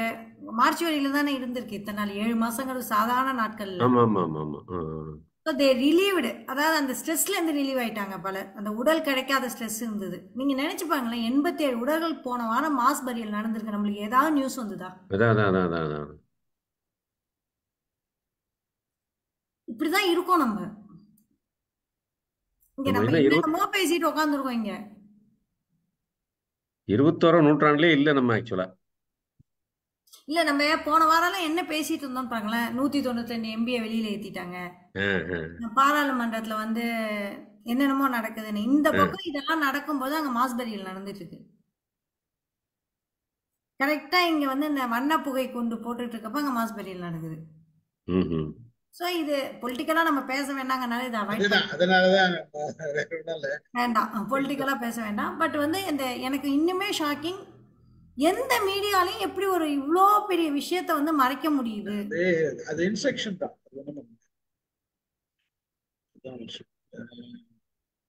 உங்களுடைய புத்தகத்தை எதிர்நோக்கி இருக்கேன் மேடம். நான் உங்க பயண புத்தகத்தை எதிர்நோக்கி ரெண்டுமே எழுதிட்டேன். மணிப்பூரும் எழுதிட்டேன், மணிப்பூர் எடிட்டிங்ல இருக்கு. எத்தனை நாள் ஆகும் பிரிண்டிங்னு எனக்கு தெரியல. சரி, அதான் உன்னை அனுப்பல, கொஞ்சம் அவங்க இன்னும் பட்டிட்டிங்கரிங் பார்த்து அனுப்ப சொல்லியிருக்காங்க. சரி சரி சரி. மாசம் மாசம் நம்ம கீர்த்தி கிட்ட இருந்து ஒரு கட்டுரை வாங்குவோமா நம்ம மேக்ஸினுக்கு? வாங்குவோம் வாங்குவோம். நீங்க ஆக்சுவலா எங்க பேஸ்டு மேடம்? பெங்களூர். பெங்களூர் எங்க? அவங்க சொந்த ஊரு இல்ல, பெங்களூர்ல எங்க? என்ன ஹெப்பால். ஹெப்பால். ஹெப்பால் பெங்களூர்ல இருந்தாரு, அதனால தான் கேட்டுக்கிறாரு. ஆமா ஆமா. ஹெப்பால். ஹெப்பாலா? ஓகே, நான் வருவேன். பிப்ரவரி மார்ச்ல வருவேன், சந்திப்போம். ஹெப்பால் பக்கத்துல என் ஃப்ரெண்டு இருக்காரு, அங்கதான் வருவேன் நான். பார்ப்போம். இல்லை மேடம், உண்மையாவே வந்து அதாவது பிரமிப்பா இருக்கு. சில நேரங்கள்ல வந்து இந்த இதுல இருந்து வெளியே வர முடியல. அந்த மாதிரி இருக்கிறதுனால நான் அதிகம் வந்து சொல்ல விரும்பல. பட் எனக்கோ இவ்வளவு கொடுமையான சூழ்நிலையில இந்தியா இருக்கு அப்படிங்கிறதே மிகவும் வியப்புக்குரிய ஒரு விஷயம். பார்ப்போம், அதை கொண்டு வாங்க. என்ன செய்ய முடியும்னு பார்க்கலாம். நம்ம என்ன நினைக்கிறோம்னா நம்மளால செய்ய முடியாதுன்னு நினைக்கிறோம். ஆக்சுவலி நம்மளால முடிய செஞ்சுட்டு நம்ம வாழ்க்கையை ஓடிடலாம். ஆமா ஆமா. இதுக்கு நான் ஒரு கதை, என்ன ஏன் இதை நான் செய்யணும் அப்படின்னு நினைச்சேன் அப்படின்னா, என் பையன் கேட்டான், எனக்கு அம்மா வேணும்ல அப்படின்னு கேட்டான். நீ மணிப்பூர் போறேங்கிற, ஆனா எனக்கு அம்மா வேணும்ல. உனக்கு பொலிட்டிக்கலா நீங்க யோசிச்சு பாருங்க, நான் போறது ரொம்ப ரொம்ப பஃபரிங் ஜோன்லாம் போயிட்டு வந்தேன். பஃபரிங் ஜோன்னா 2 பேரும் சுட்டுக்கிற இடம். அங்க போய் பார்த்து போட்டோ எடுத்துட்டு வந்தேன். அது வந்து 5 கிலோமீட்டர் மலையில நடக்கணும் பஃபரிங் ஜோனை போய் பார்க்கறதுக்கு. அந்த மலை வந்து ஃபுல்லா சேரும் சகதியுமா இருக்கும். குச்சி வச்சுட்டு தான் நடக்கணும். பட் அதுலதான் மக்கள் அப்படிதான் அவங்க வாழ்ந்துட்டு இருக்காங்க. நம்மளுக்கு தான் பஃபரிங் ஜோன், சூட்டு, அது இதெல்லாம். அங்க ஒருத்தவங்க அரிசியை தூக்கிட்டு நடந்து வந்துட்டு இருக்காங்க. வாழ்க்கை அப்படிதான் இருக்கு அவங்களுக்கு. மேடம், கடைசியா ஒரு கேள்வி. இந்த பயணம் போது உங்களுடைய ஆரோக்கியத்தை எப்படி பாதுகாத்தீங்க? நான் எனக்கு மணிப்பூர் பிரச்சனையே இல்லை. 10 நாள் ஃபுல் ஃபாஸ்டிங். சரி. ரொம்ப ரொம்ப ஆரோக்கியமான சாப்பாடு போட்டாங்க அங்க. ரொம்ப ஒன் ஆஃப் த பெஸ்ட் ஆரோக்கியமான சாப்பாடு எனக்கு மணிப்பூர்ல கிடைச்சது. இங்க எனக்கு ஆரோக்கியம் கெட்டு போறதுக்கான காரணம், நிறைய காஃபி குடிச்சேன் நான். ஏன் அப்படின்னா எனக்கு வந்து கண்ணு வந்து ரொம்ப எனக்கு கஃபைன் தேவையா இருந்தது, நிறைய கஃபைன் தேவையா இருந்தது. ஏன் அப்படின்னா நீங்க பெரும்பாலும் ஹைவேல வர்றப்ப கண்ணு டயர்ட் ஆகும். அப்ப நான் வந்து என்னோட வாயால ஏதாவது மென்னுக்கிட்டு சாப்பிட்டுக்கிட்டே வரப்ப கிட்டத்தட்ட ஒரு 5-6 கிலோ போட்டுட்டேன். இப்பயே ஒரு 5-6 கிலோ போட்டேன். இப்போ இந்த தூத்துக்குடி, சென்னை இது எல்லாமே காரில் போனதுனால எனக்கு கண்ணு டயர்டாகாமல் இருக்கப்ப கஃபைன் எடுத்துப்பேன், சாப்பிட்டுட்டு வருவேன் ஏதாவது. ஏன்னா டிரைவிங் அது ஒரு சின்ன சின்ன ட்ரிக்கு. இல்லாட்டி நீங்கள் ஒரு நாளைக்கு 500 கிலோமீட்டர் ஓட்டுறப்ப, அதுவும் நைட்டு ஒழுங்காக தூங்காமல் ஃபுல்லாக 21 நாள் டிரைவிங்லேயே இருக்கும்பொழுது ஹெல்த்து கொஞ்சம் அஃபெக்ட் ஆக தான் ஆகும். ஆச்சு, வி கேன் ரீகெயின், ஒன்றும் ப்ராப்ளம் இல்லை. நைட் டிரைவ் பண்ணீங்களா? பாம்பேல வந்து 1 மணிக்கு வண்டி எடுத்து மறுநாள் பெங்களூர் 12 மணிக்கு வந்துட்டேன். Oh my goodness, hats off. Great great madam. ஏன்னா எனக்கு பயம் வந்துருச்சு. 20 நாள் ஆயிடுச்சு, இவங்களை கொண்டு போய் வீட்டில் கொண்டு போய் விடணுமேனு ஒரு பயம் வந்துருச்சு. அப்ப திருப்பி இன்னும் ஒரு நாள் தங்க ஆரம்பிச்சு, திருப்பி அதை இன்னும் ஒரு நாள் லேட் ஆகிட போகுதுன்னு சொல்லிட்டு டக்குன்னு வண்டி எடுத்துட்டு தோ தங்கினேன், தோ பார்க்குறேன், தோ ஹோட்டல் பார்க்குறேன். அவங்கள ஹோட்டலில் பார்க்க விடாம கொண்டு வந்து பெங்களூர்ல சேர்த்து விட்டேன். சரி, நீங்க ஒருத்தர் மட்டும் ட்ரை பண்ணீங்களா இல்ல மாத்தி ட்ரை பண்ணீங்களா? யாருமே கிடையாது, அவங்க 2 பேருக்கும். Oh very good very good very good, nice. கிட்டத்தட்ட 9000 கிலோமீட்டர் கிட்டத்தட்ட மேல வந்தது. அப்படியா? Very good madam. Okay madam, okay, மிக்க நன்றி. உங்களுடைய புத்தகத்தை எதிர்நோக்கி இருக்கிறோம். வேலம்மாள் மேடம் பேசுறீங்களா? பேச முடியுமா? டிராவலிங்ல இருக்காங்க அவங்க. வேலம்மாள் மேடம்.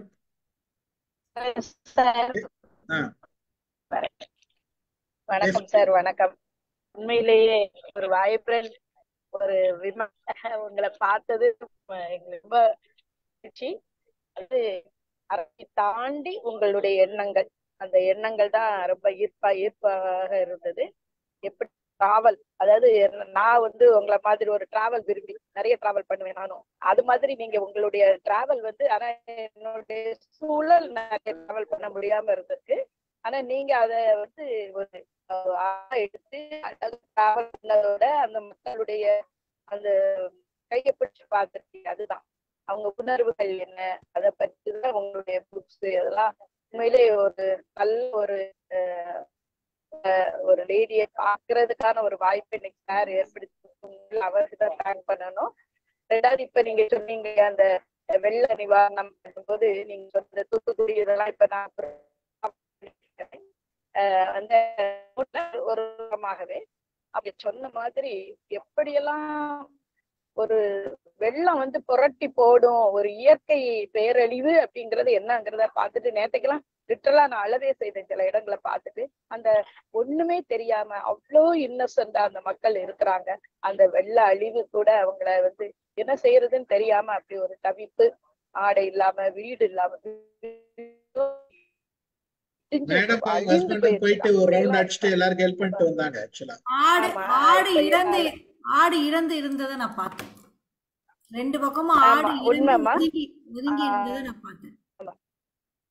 அதை எடுக்க கூட முடியாது, தண்ணிக்குள்ள கிடந்தது. உண்மைதாமா. அப்புறம் நீங்க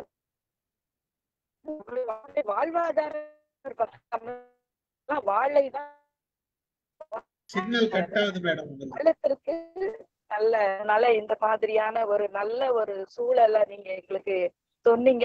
உண்மையிலே வாழ்த்துக்கள். நீங்க வாழ ஒரு பெரிய ரீதியாக உங்க பயணம் இருக்கணும். வந்தாதான் அது சொல்லி உங்களை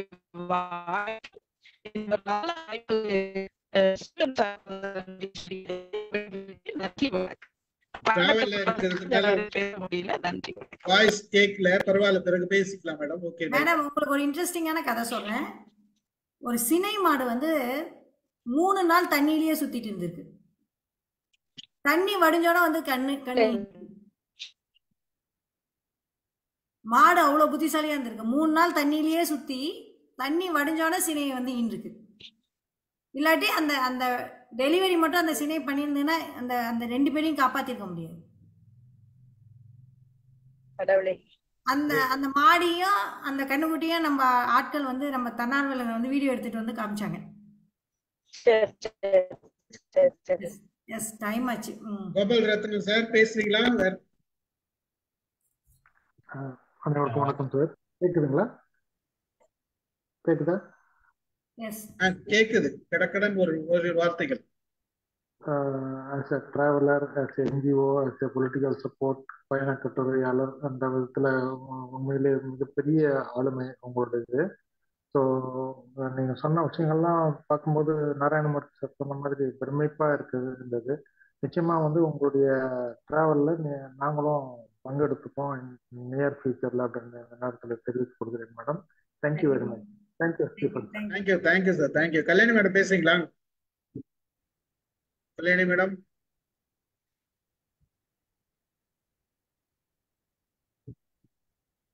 வணக்கம் மேடம். ரொம்ப சந்தோஷம். ஆக்சுவலா இந்த ப்ரோக்ராம்ல நான் கலந்துக்க முடியுமா இல்லையான்னு யோசிச்சுட்டு இருந்தேன். கொஞ்சம் வேலை இருந்தது. பட் உங்க ஸ்பீச்சை கேட்டதுக்கு அப்புறம் எக்ஸலண்டா இருந்தது. Very much inspired. இதை பத்தி எல்லாரும் சொன்ன மாதிரி ரொம்ப நல்லா இருந்தது. நிறைய விஷயங்கள் நீங்க பேசும்போது ஒரு இதா இருக்கு. நீங்க இந்த மாதிரி அங்கிருந்து இங்க வரைக்கும் போயிட்டு வந்தீங்க அப்படிங்கறது நம்ம யாரும் ட்ரை பண்ண மாட்டோம். நீங்க அந்த மாதிரி ட்ரை பண்ணும்போது உங்களுக்கு கிடைச்ச எக்ஸ்பீரியன்ஸ் எல்லாம் ஷேர் பண்ணும்போது we should also try something னு தோணுது. I don't know whether I'll be able to or not, but quite inspiring. Thank you sir. நான் ஒன்னு சொல்லாமா? ஒரு பாயிண்ட் தாராளமா சொல்லலாம். எப்பவுமே ட்ரை அப்படின்னு சொன்னா நான் நோ அப்படின்னுவேன். ட்ரை அப்படிங்கிறதுக்கு நோன்னு அர்த்தமா நான் எடுத்துப்பேன். ஐ வில் ட்ரை அப்படின்னா அப்படி ஒன்று கிடையவே கிடையாது அப்படின்னுவேன். Okay, I am going to do. So ட்ரைனரா நான் எப்பவுமே சொல்றது என்ன அப்படின்னா இல்ல அது வந்து செஞ்சிடலாம் அவ்வளவுதான். இல்ல ஃபீல்டு லைக் உங்களோட ஃபீல்ட்ல you will say that you will try அப்படிங்கிறீங்க. ஒவ்வொருத்தருக்கு ஒரு ஃபீல்டு இருக்கு. இது எனக்கு புதுசா இருக்கு. I admire you. So I just wanted to try in that way. Yeah. ஓகேங்க. thank you sir. மகிழ்ச்சி. ஐ திங்க் வேற யாராச்சும் பேசுறீங்களா? ஒரு சில வார்த்தைகள். வணக்கம் சார். வணக்கம். இன்னைக்கு என்னுடைய சகோதரிக்கு 84வது பிறந்த நாள். அதுக்கு போயிட்டு அதனாலதான் நீ வரலையா? லேட் ஆயிடுச்சா? மகிழ்ச்சி. இன்னைக்கு நிறைவுல வந்து கலந்துகிட்டேன். நீளமாய் அகலமாய் அமைந்த பாரத தேசமேன்னு பாடுறாரு கண்ணதாசன். 2000 மைல் நீள 2000 மைல் அகலம். அது முழுவதும் இவங்க போயிட்டு வந்திருக்காங்கிறது மாதிரி இருக்கு. 9000 கிலோமீட்டர் போயிருக்கோம்னு சொல்றது அது 20 நாட்கள்ல கவர் பண்ணியிருக்காங்க. மிகப்பெரிய விஷயம். அவங்கள பாராட்டுறேன். அந்த சுற்றுச்சூழல் இதுகளை பற்றி அந்த சினை மாடை பத்தி சொன்னாங்க. இந்த கோச்சங்கனான்னு ஒருத்தருக்கு அந்த நேரம் கழிச்சு இந்த நேரத்துல பிறந்தா அவர் பெரிய சிவபக்தராகவும் ரொம்ப ஆட்சி நல்லா இருக்கும்னு அந்த அம்மா தாயாருக்கு ஏதோ நிமித்திகர் சொல்லியிருக்காங்க. அவங்க அந்த காலத்துல என்ன பண்றதுன்னு தெரியாம என்ன தலையிலா நீ கட்டு அப்படின்னு சொன்னாங்களாம். அந்த பிறக்கிற நேரத்தை அத்தனை நாழிகை கழிச்சு அது பிறந்துச்சான். அதுக்கு அதனாலதான் கண்ணு செவந்து போச்சான் அப்படின்னு ஒரு தொன்மம் அல்லது ஒரு வரலாறு. நீங்க ஒரு மாடு அந்த குழந்தைய ஈன்றுச்சுன்னா கன்றை ஈன்றா அது எப்படி துன்பப்படும் நினைச்சு அந்த தாய் 3 நாள் கழிச்சு அந்த விலங்குக்கு இருந்த இதை ரொம்ப அழகா சொன்னீங்க. பல கருத்துக்கள் நான் இதுலயும் கேட்கிறேன், யூடியூப்லயும். உங்களையும் பாராட்டி குழுவில் இருக்கவங்களை எல்லாம் வணங்குறேன். நன்றி. மகிழ்ச்சி. நன்றி. வணக்கம். சொல்லுங்க. நான் பேசலாமா? சொல்லுங்க சார். ரொம்ப சிறப்பா இருந்ததுமா. உங்களை ஃபர்ஸ்ட் ஜூலை 7th பார்த்தேன். இந்த வருஷம் தான். ஓகே. நீங்க ப்ரோக்ராம் கொஞ்சம் ஆர்கனைசரா இருந்தீங்க. உங்களோட சேர்ந்து ஒரு குழு போட்டோலாம் எடுத்திருக்கோம். அது ஒண்ணு. அடுத்து வந்து நீங்க சொன்ன செயல்பாடுகள் அபரீதம், சூப்பர். பட் நீங்க சொன்ன விதமும் ரொம்ப சிறப்பா இருந்தது. இது வந்து நான் வந்து போன வாரம் ஒரு திரைப்படம் பார்த்தேன், ரான் கிளார்க் ஸ்டோரி. ஒரு டீச்சருடைய ஒரு கதை. அது அந்த மாதிரி படத்தை பார்த்தோம்னா எந்த டீச்சர்ஸ் வந்து நம்ம ஏதோ மாற்றத்தை கொண்டு வரணும், பயங்கர சேஞ்ச் கொண்டு வந்திருப்பாரு அவரு. அந்த ஆசிரியர் அவருடைய வாழ்க்கை வரலாறு தான் படமா எடுத்திருக்காங்க. அது படம் அருமையா இருக்கு. நான் ஷேர் பண்றேன் உங்களுக்கு. அதே மாதிரி உங்களுடைய லைஃப்லயும் இது முக்கியமான இது மாதிரி பயணங்களை வந்து ஒரு திரைப்படமா வந்தா ரொம்ப நல்லா இருக்கும். வாழ்த்துக்கள். நம்ம தொடர்ந்து பேசலாம். நன்றி சார். நன்றி சார். பார்க்கலாம். மகிழ்ச்சி. முடிச்சுக்கலாமா கீர்த்தி? மகிழ்ச்சி. ஆக்சுவலா வந்து நிறைய கேள்விகள் என்கிட்ட நிறைய கேள்விகள் இருக்கு. அது இன்னைக்கு முடியாது, பார்க்கலாம். உங்களை ரொம்ப நாளா மறுபடியும் நான் கூப்பிடணும் அப்படின்ற எண்ணம் இருந்தது. அது இன்னைக்குதான் 850வது தான் நீங்க வந்து பேசணும்னு இருந்தது. உங்களுடைய நான் வந்து ப்ரொடக்டிவிட்டி ட்ரைனிங்கா பண்ணலாம்னு வந்தேன். Very good. நல்ல ஐடியா. கதையா மாறிடுச்சு. நல்ல ஐடியா. இப்படிதான் நம்ம வந்து எல்லாமே கத்துக் கொடுக்குது. லைஃப் வந்து இதுதான், இந்த மாதிரிதான் நம்ம கத்துக்கிட்டோம். அடுத்து நாம எப்படி கடத்த போறோம் இது அப்படின்ற விஷயத்த வந்து நம்ம கடத்த இது செய்யறோம். இது நல்ல ஐடியா, ஒண்டர்ஃபுல் ஐடியா. ட்ரைனிங்கா கொடுக்குறதுன்றது நானும் பல ட்ரைனிங் டிசைன் பண்ணது இந்த மாதிரி தான், எக்ஸ்பீரியன்ஸ்ல தான் நம்ம டிசைன் பண்ணிருக்கோம். அனுபவம் பல விஷயங்கள் சொல்லி கொடுக்கும். அது அதுல வந்து வெரி குட் எக்ஸ்பீரியன்ஸ். இது சாதாரண விஷயம் கிடையாது. It's not so easy to travel. இவ்வளவு தூரத்துக்கு டிராவல் பண்றது இந்த ஒரு வருஷம் மட்டும் நீங்க எவ்வளவு விஷயங்கள் பண்ணிருக்கீங்கன்றது ஒரு பக்கம். நீங்க மட்டும் பண்ணதுல உங்களோட சேர்ந்து மற்றவங்களையும் பயணிக்க வைக்கிறோம் அப்படின்றதான் மிகப்பெரிய செயல். அந்த மிகப்பெரிய செயல் நடந்து கொண்டு இருக்கு. நம்ம ஒண்ணுமே கிடையாது, டீமுக்கு முன்னாடி ஒண்ணுமே கிடையாது. மகிழ்ச்சி. தொடர்ந்து பயணிப்போம். ஐ வில் ட்ரைன்னு சொன்னா நோன்னு சொன்னது எனக்கு ரொம்ப பிடிச்சிருந்துச்சு. அவங்க வேற கண்டென்ட் சொன்னாங்க, நண்பருக்காக சொல்லல, பொதுவா சொல்றேன். நான் ட்ரை பண்றோம்னா we will never try. அதுக்காக சொன்னேன், அவங்க சொன்னதுக்காக சொல்லல. மகிழ்ச்சி. நன்றி. ரொம்ப நான் கூட என்னுடைய பள்ளியுடைய குழந்தைகளுடைய உரையாடல கூட இவங்க வந்து ஆசிரியர்கள் இதெல்லாம் குழந்தைகளோட பிரச்சனை இருக்கு, குழந்தைகளால இந்த ப்ராப்ளம் இருக்கு அப்படி சொல்ற. அதை வச்சுதான் நான் வந்து இந்த ட்ரைனிங் மாடியூல்ஸே புதையல், மாயாஜாலம், விண்ணை தொடரலாம், அது மாதிரி சில செஷன்லாம் எடுத்துக்கிட்டு இருக்கேன். Super super sir, super sir. நாங்க வந்து சோஷியல் மீடியா அவேர்னஸ் கொடுக்கறோம் சார் குழந்தைங்களுக்கு. பண்றீங்களா? கவர்மெண்ட் ஸ்கூல்னா நீங்க எங்க டீமை கனெக்ட் பண்ணலாம். ஒரு சைல்டு ஆபீசர்ஸோட தான் வருவோம். நாங்க தனியா வர மாட்டோம். போஸ்கோ ஆபீசர் வித் சைல்டு இந்த ஆபீசர்ஸ் நாங்க கவுன்சிலர்ஸ் சேர்ந்து தான் வருவோம். கவர்மெண்டோட தான் வருவோம். நாங்க தனியா வர மாட்டோம். Okay okay okay. Facebook page இருக்கா? ஃபேஸ்புக் பேஜ் இருக்கா? என்ன இருக்கு உங்களுக்கு? என்ன சார் உங்களுக்கு தெரியாதா? சிவகனி பேசுறீங்களா சார்? நான் டிராவல்ல இருக்கேன் சார். மேடம் ரொம்ப சந்தோஷம் madam. Happy madam. Thank you thank you thank you. Very good inspiration. ஆக்சுவலா வந்து அடுத்த வருஷம் நம்ம ஸ்டார்ட் பண்ணும் போது எவ்வளவு அளவுக்கு ப்ரொடக்டிவா நம்ம திட்டமிடணுன்றதுக்காக தான் உங்களை கூப்பிட்டது நான். இந்த வருஷம் முடியறதுக்குள்ள இந்த நிகழ்ச்சியை நான் பண்ணிடணும்னு நினைச்சேன். மகிழ்ச்சி. நீங்க வந்து கலந்துக்கிறதுக்கும் உங்க நேரத்திற்கும் நன்றி தெரிவித்துக் கொண்டு நிகழ்ச்சியை நிறைவு செய்கிறேன். மகிழ்ச்சி. மிகப்பெரிய மனிதர்களுடன் மாலைக்கு ஏற்பாடு செஞ்ச உங்களுக்கு ரொம்ப நன்றி. வாங்க எங்களோட தொடர்ந்து பயணிங்க. அப்பப்போ எங்க மேக்சினுக்கு நான் வர மாசம் ஏதாச்சும் ஒரு கட்டுரை எழுதுங்க. நான் உங்களுக்கு அனுப்பி விடுறேன். எங்களோட மேக்சின் அனுப்புறேன். படிங்க, நேரம் கிடைக்கும். Thank you thank you thank you.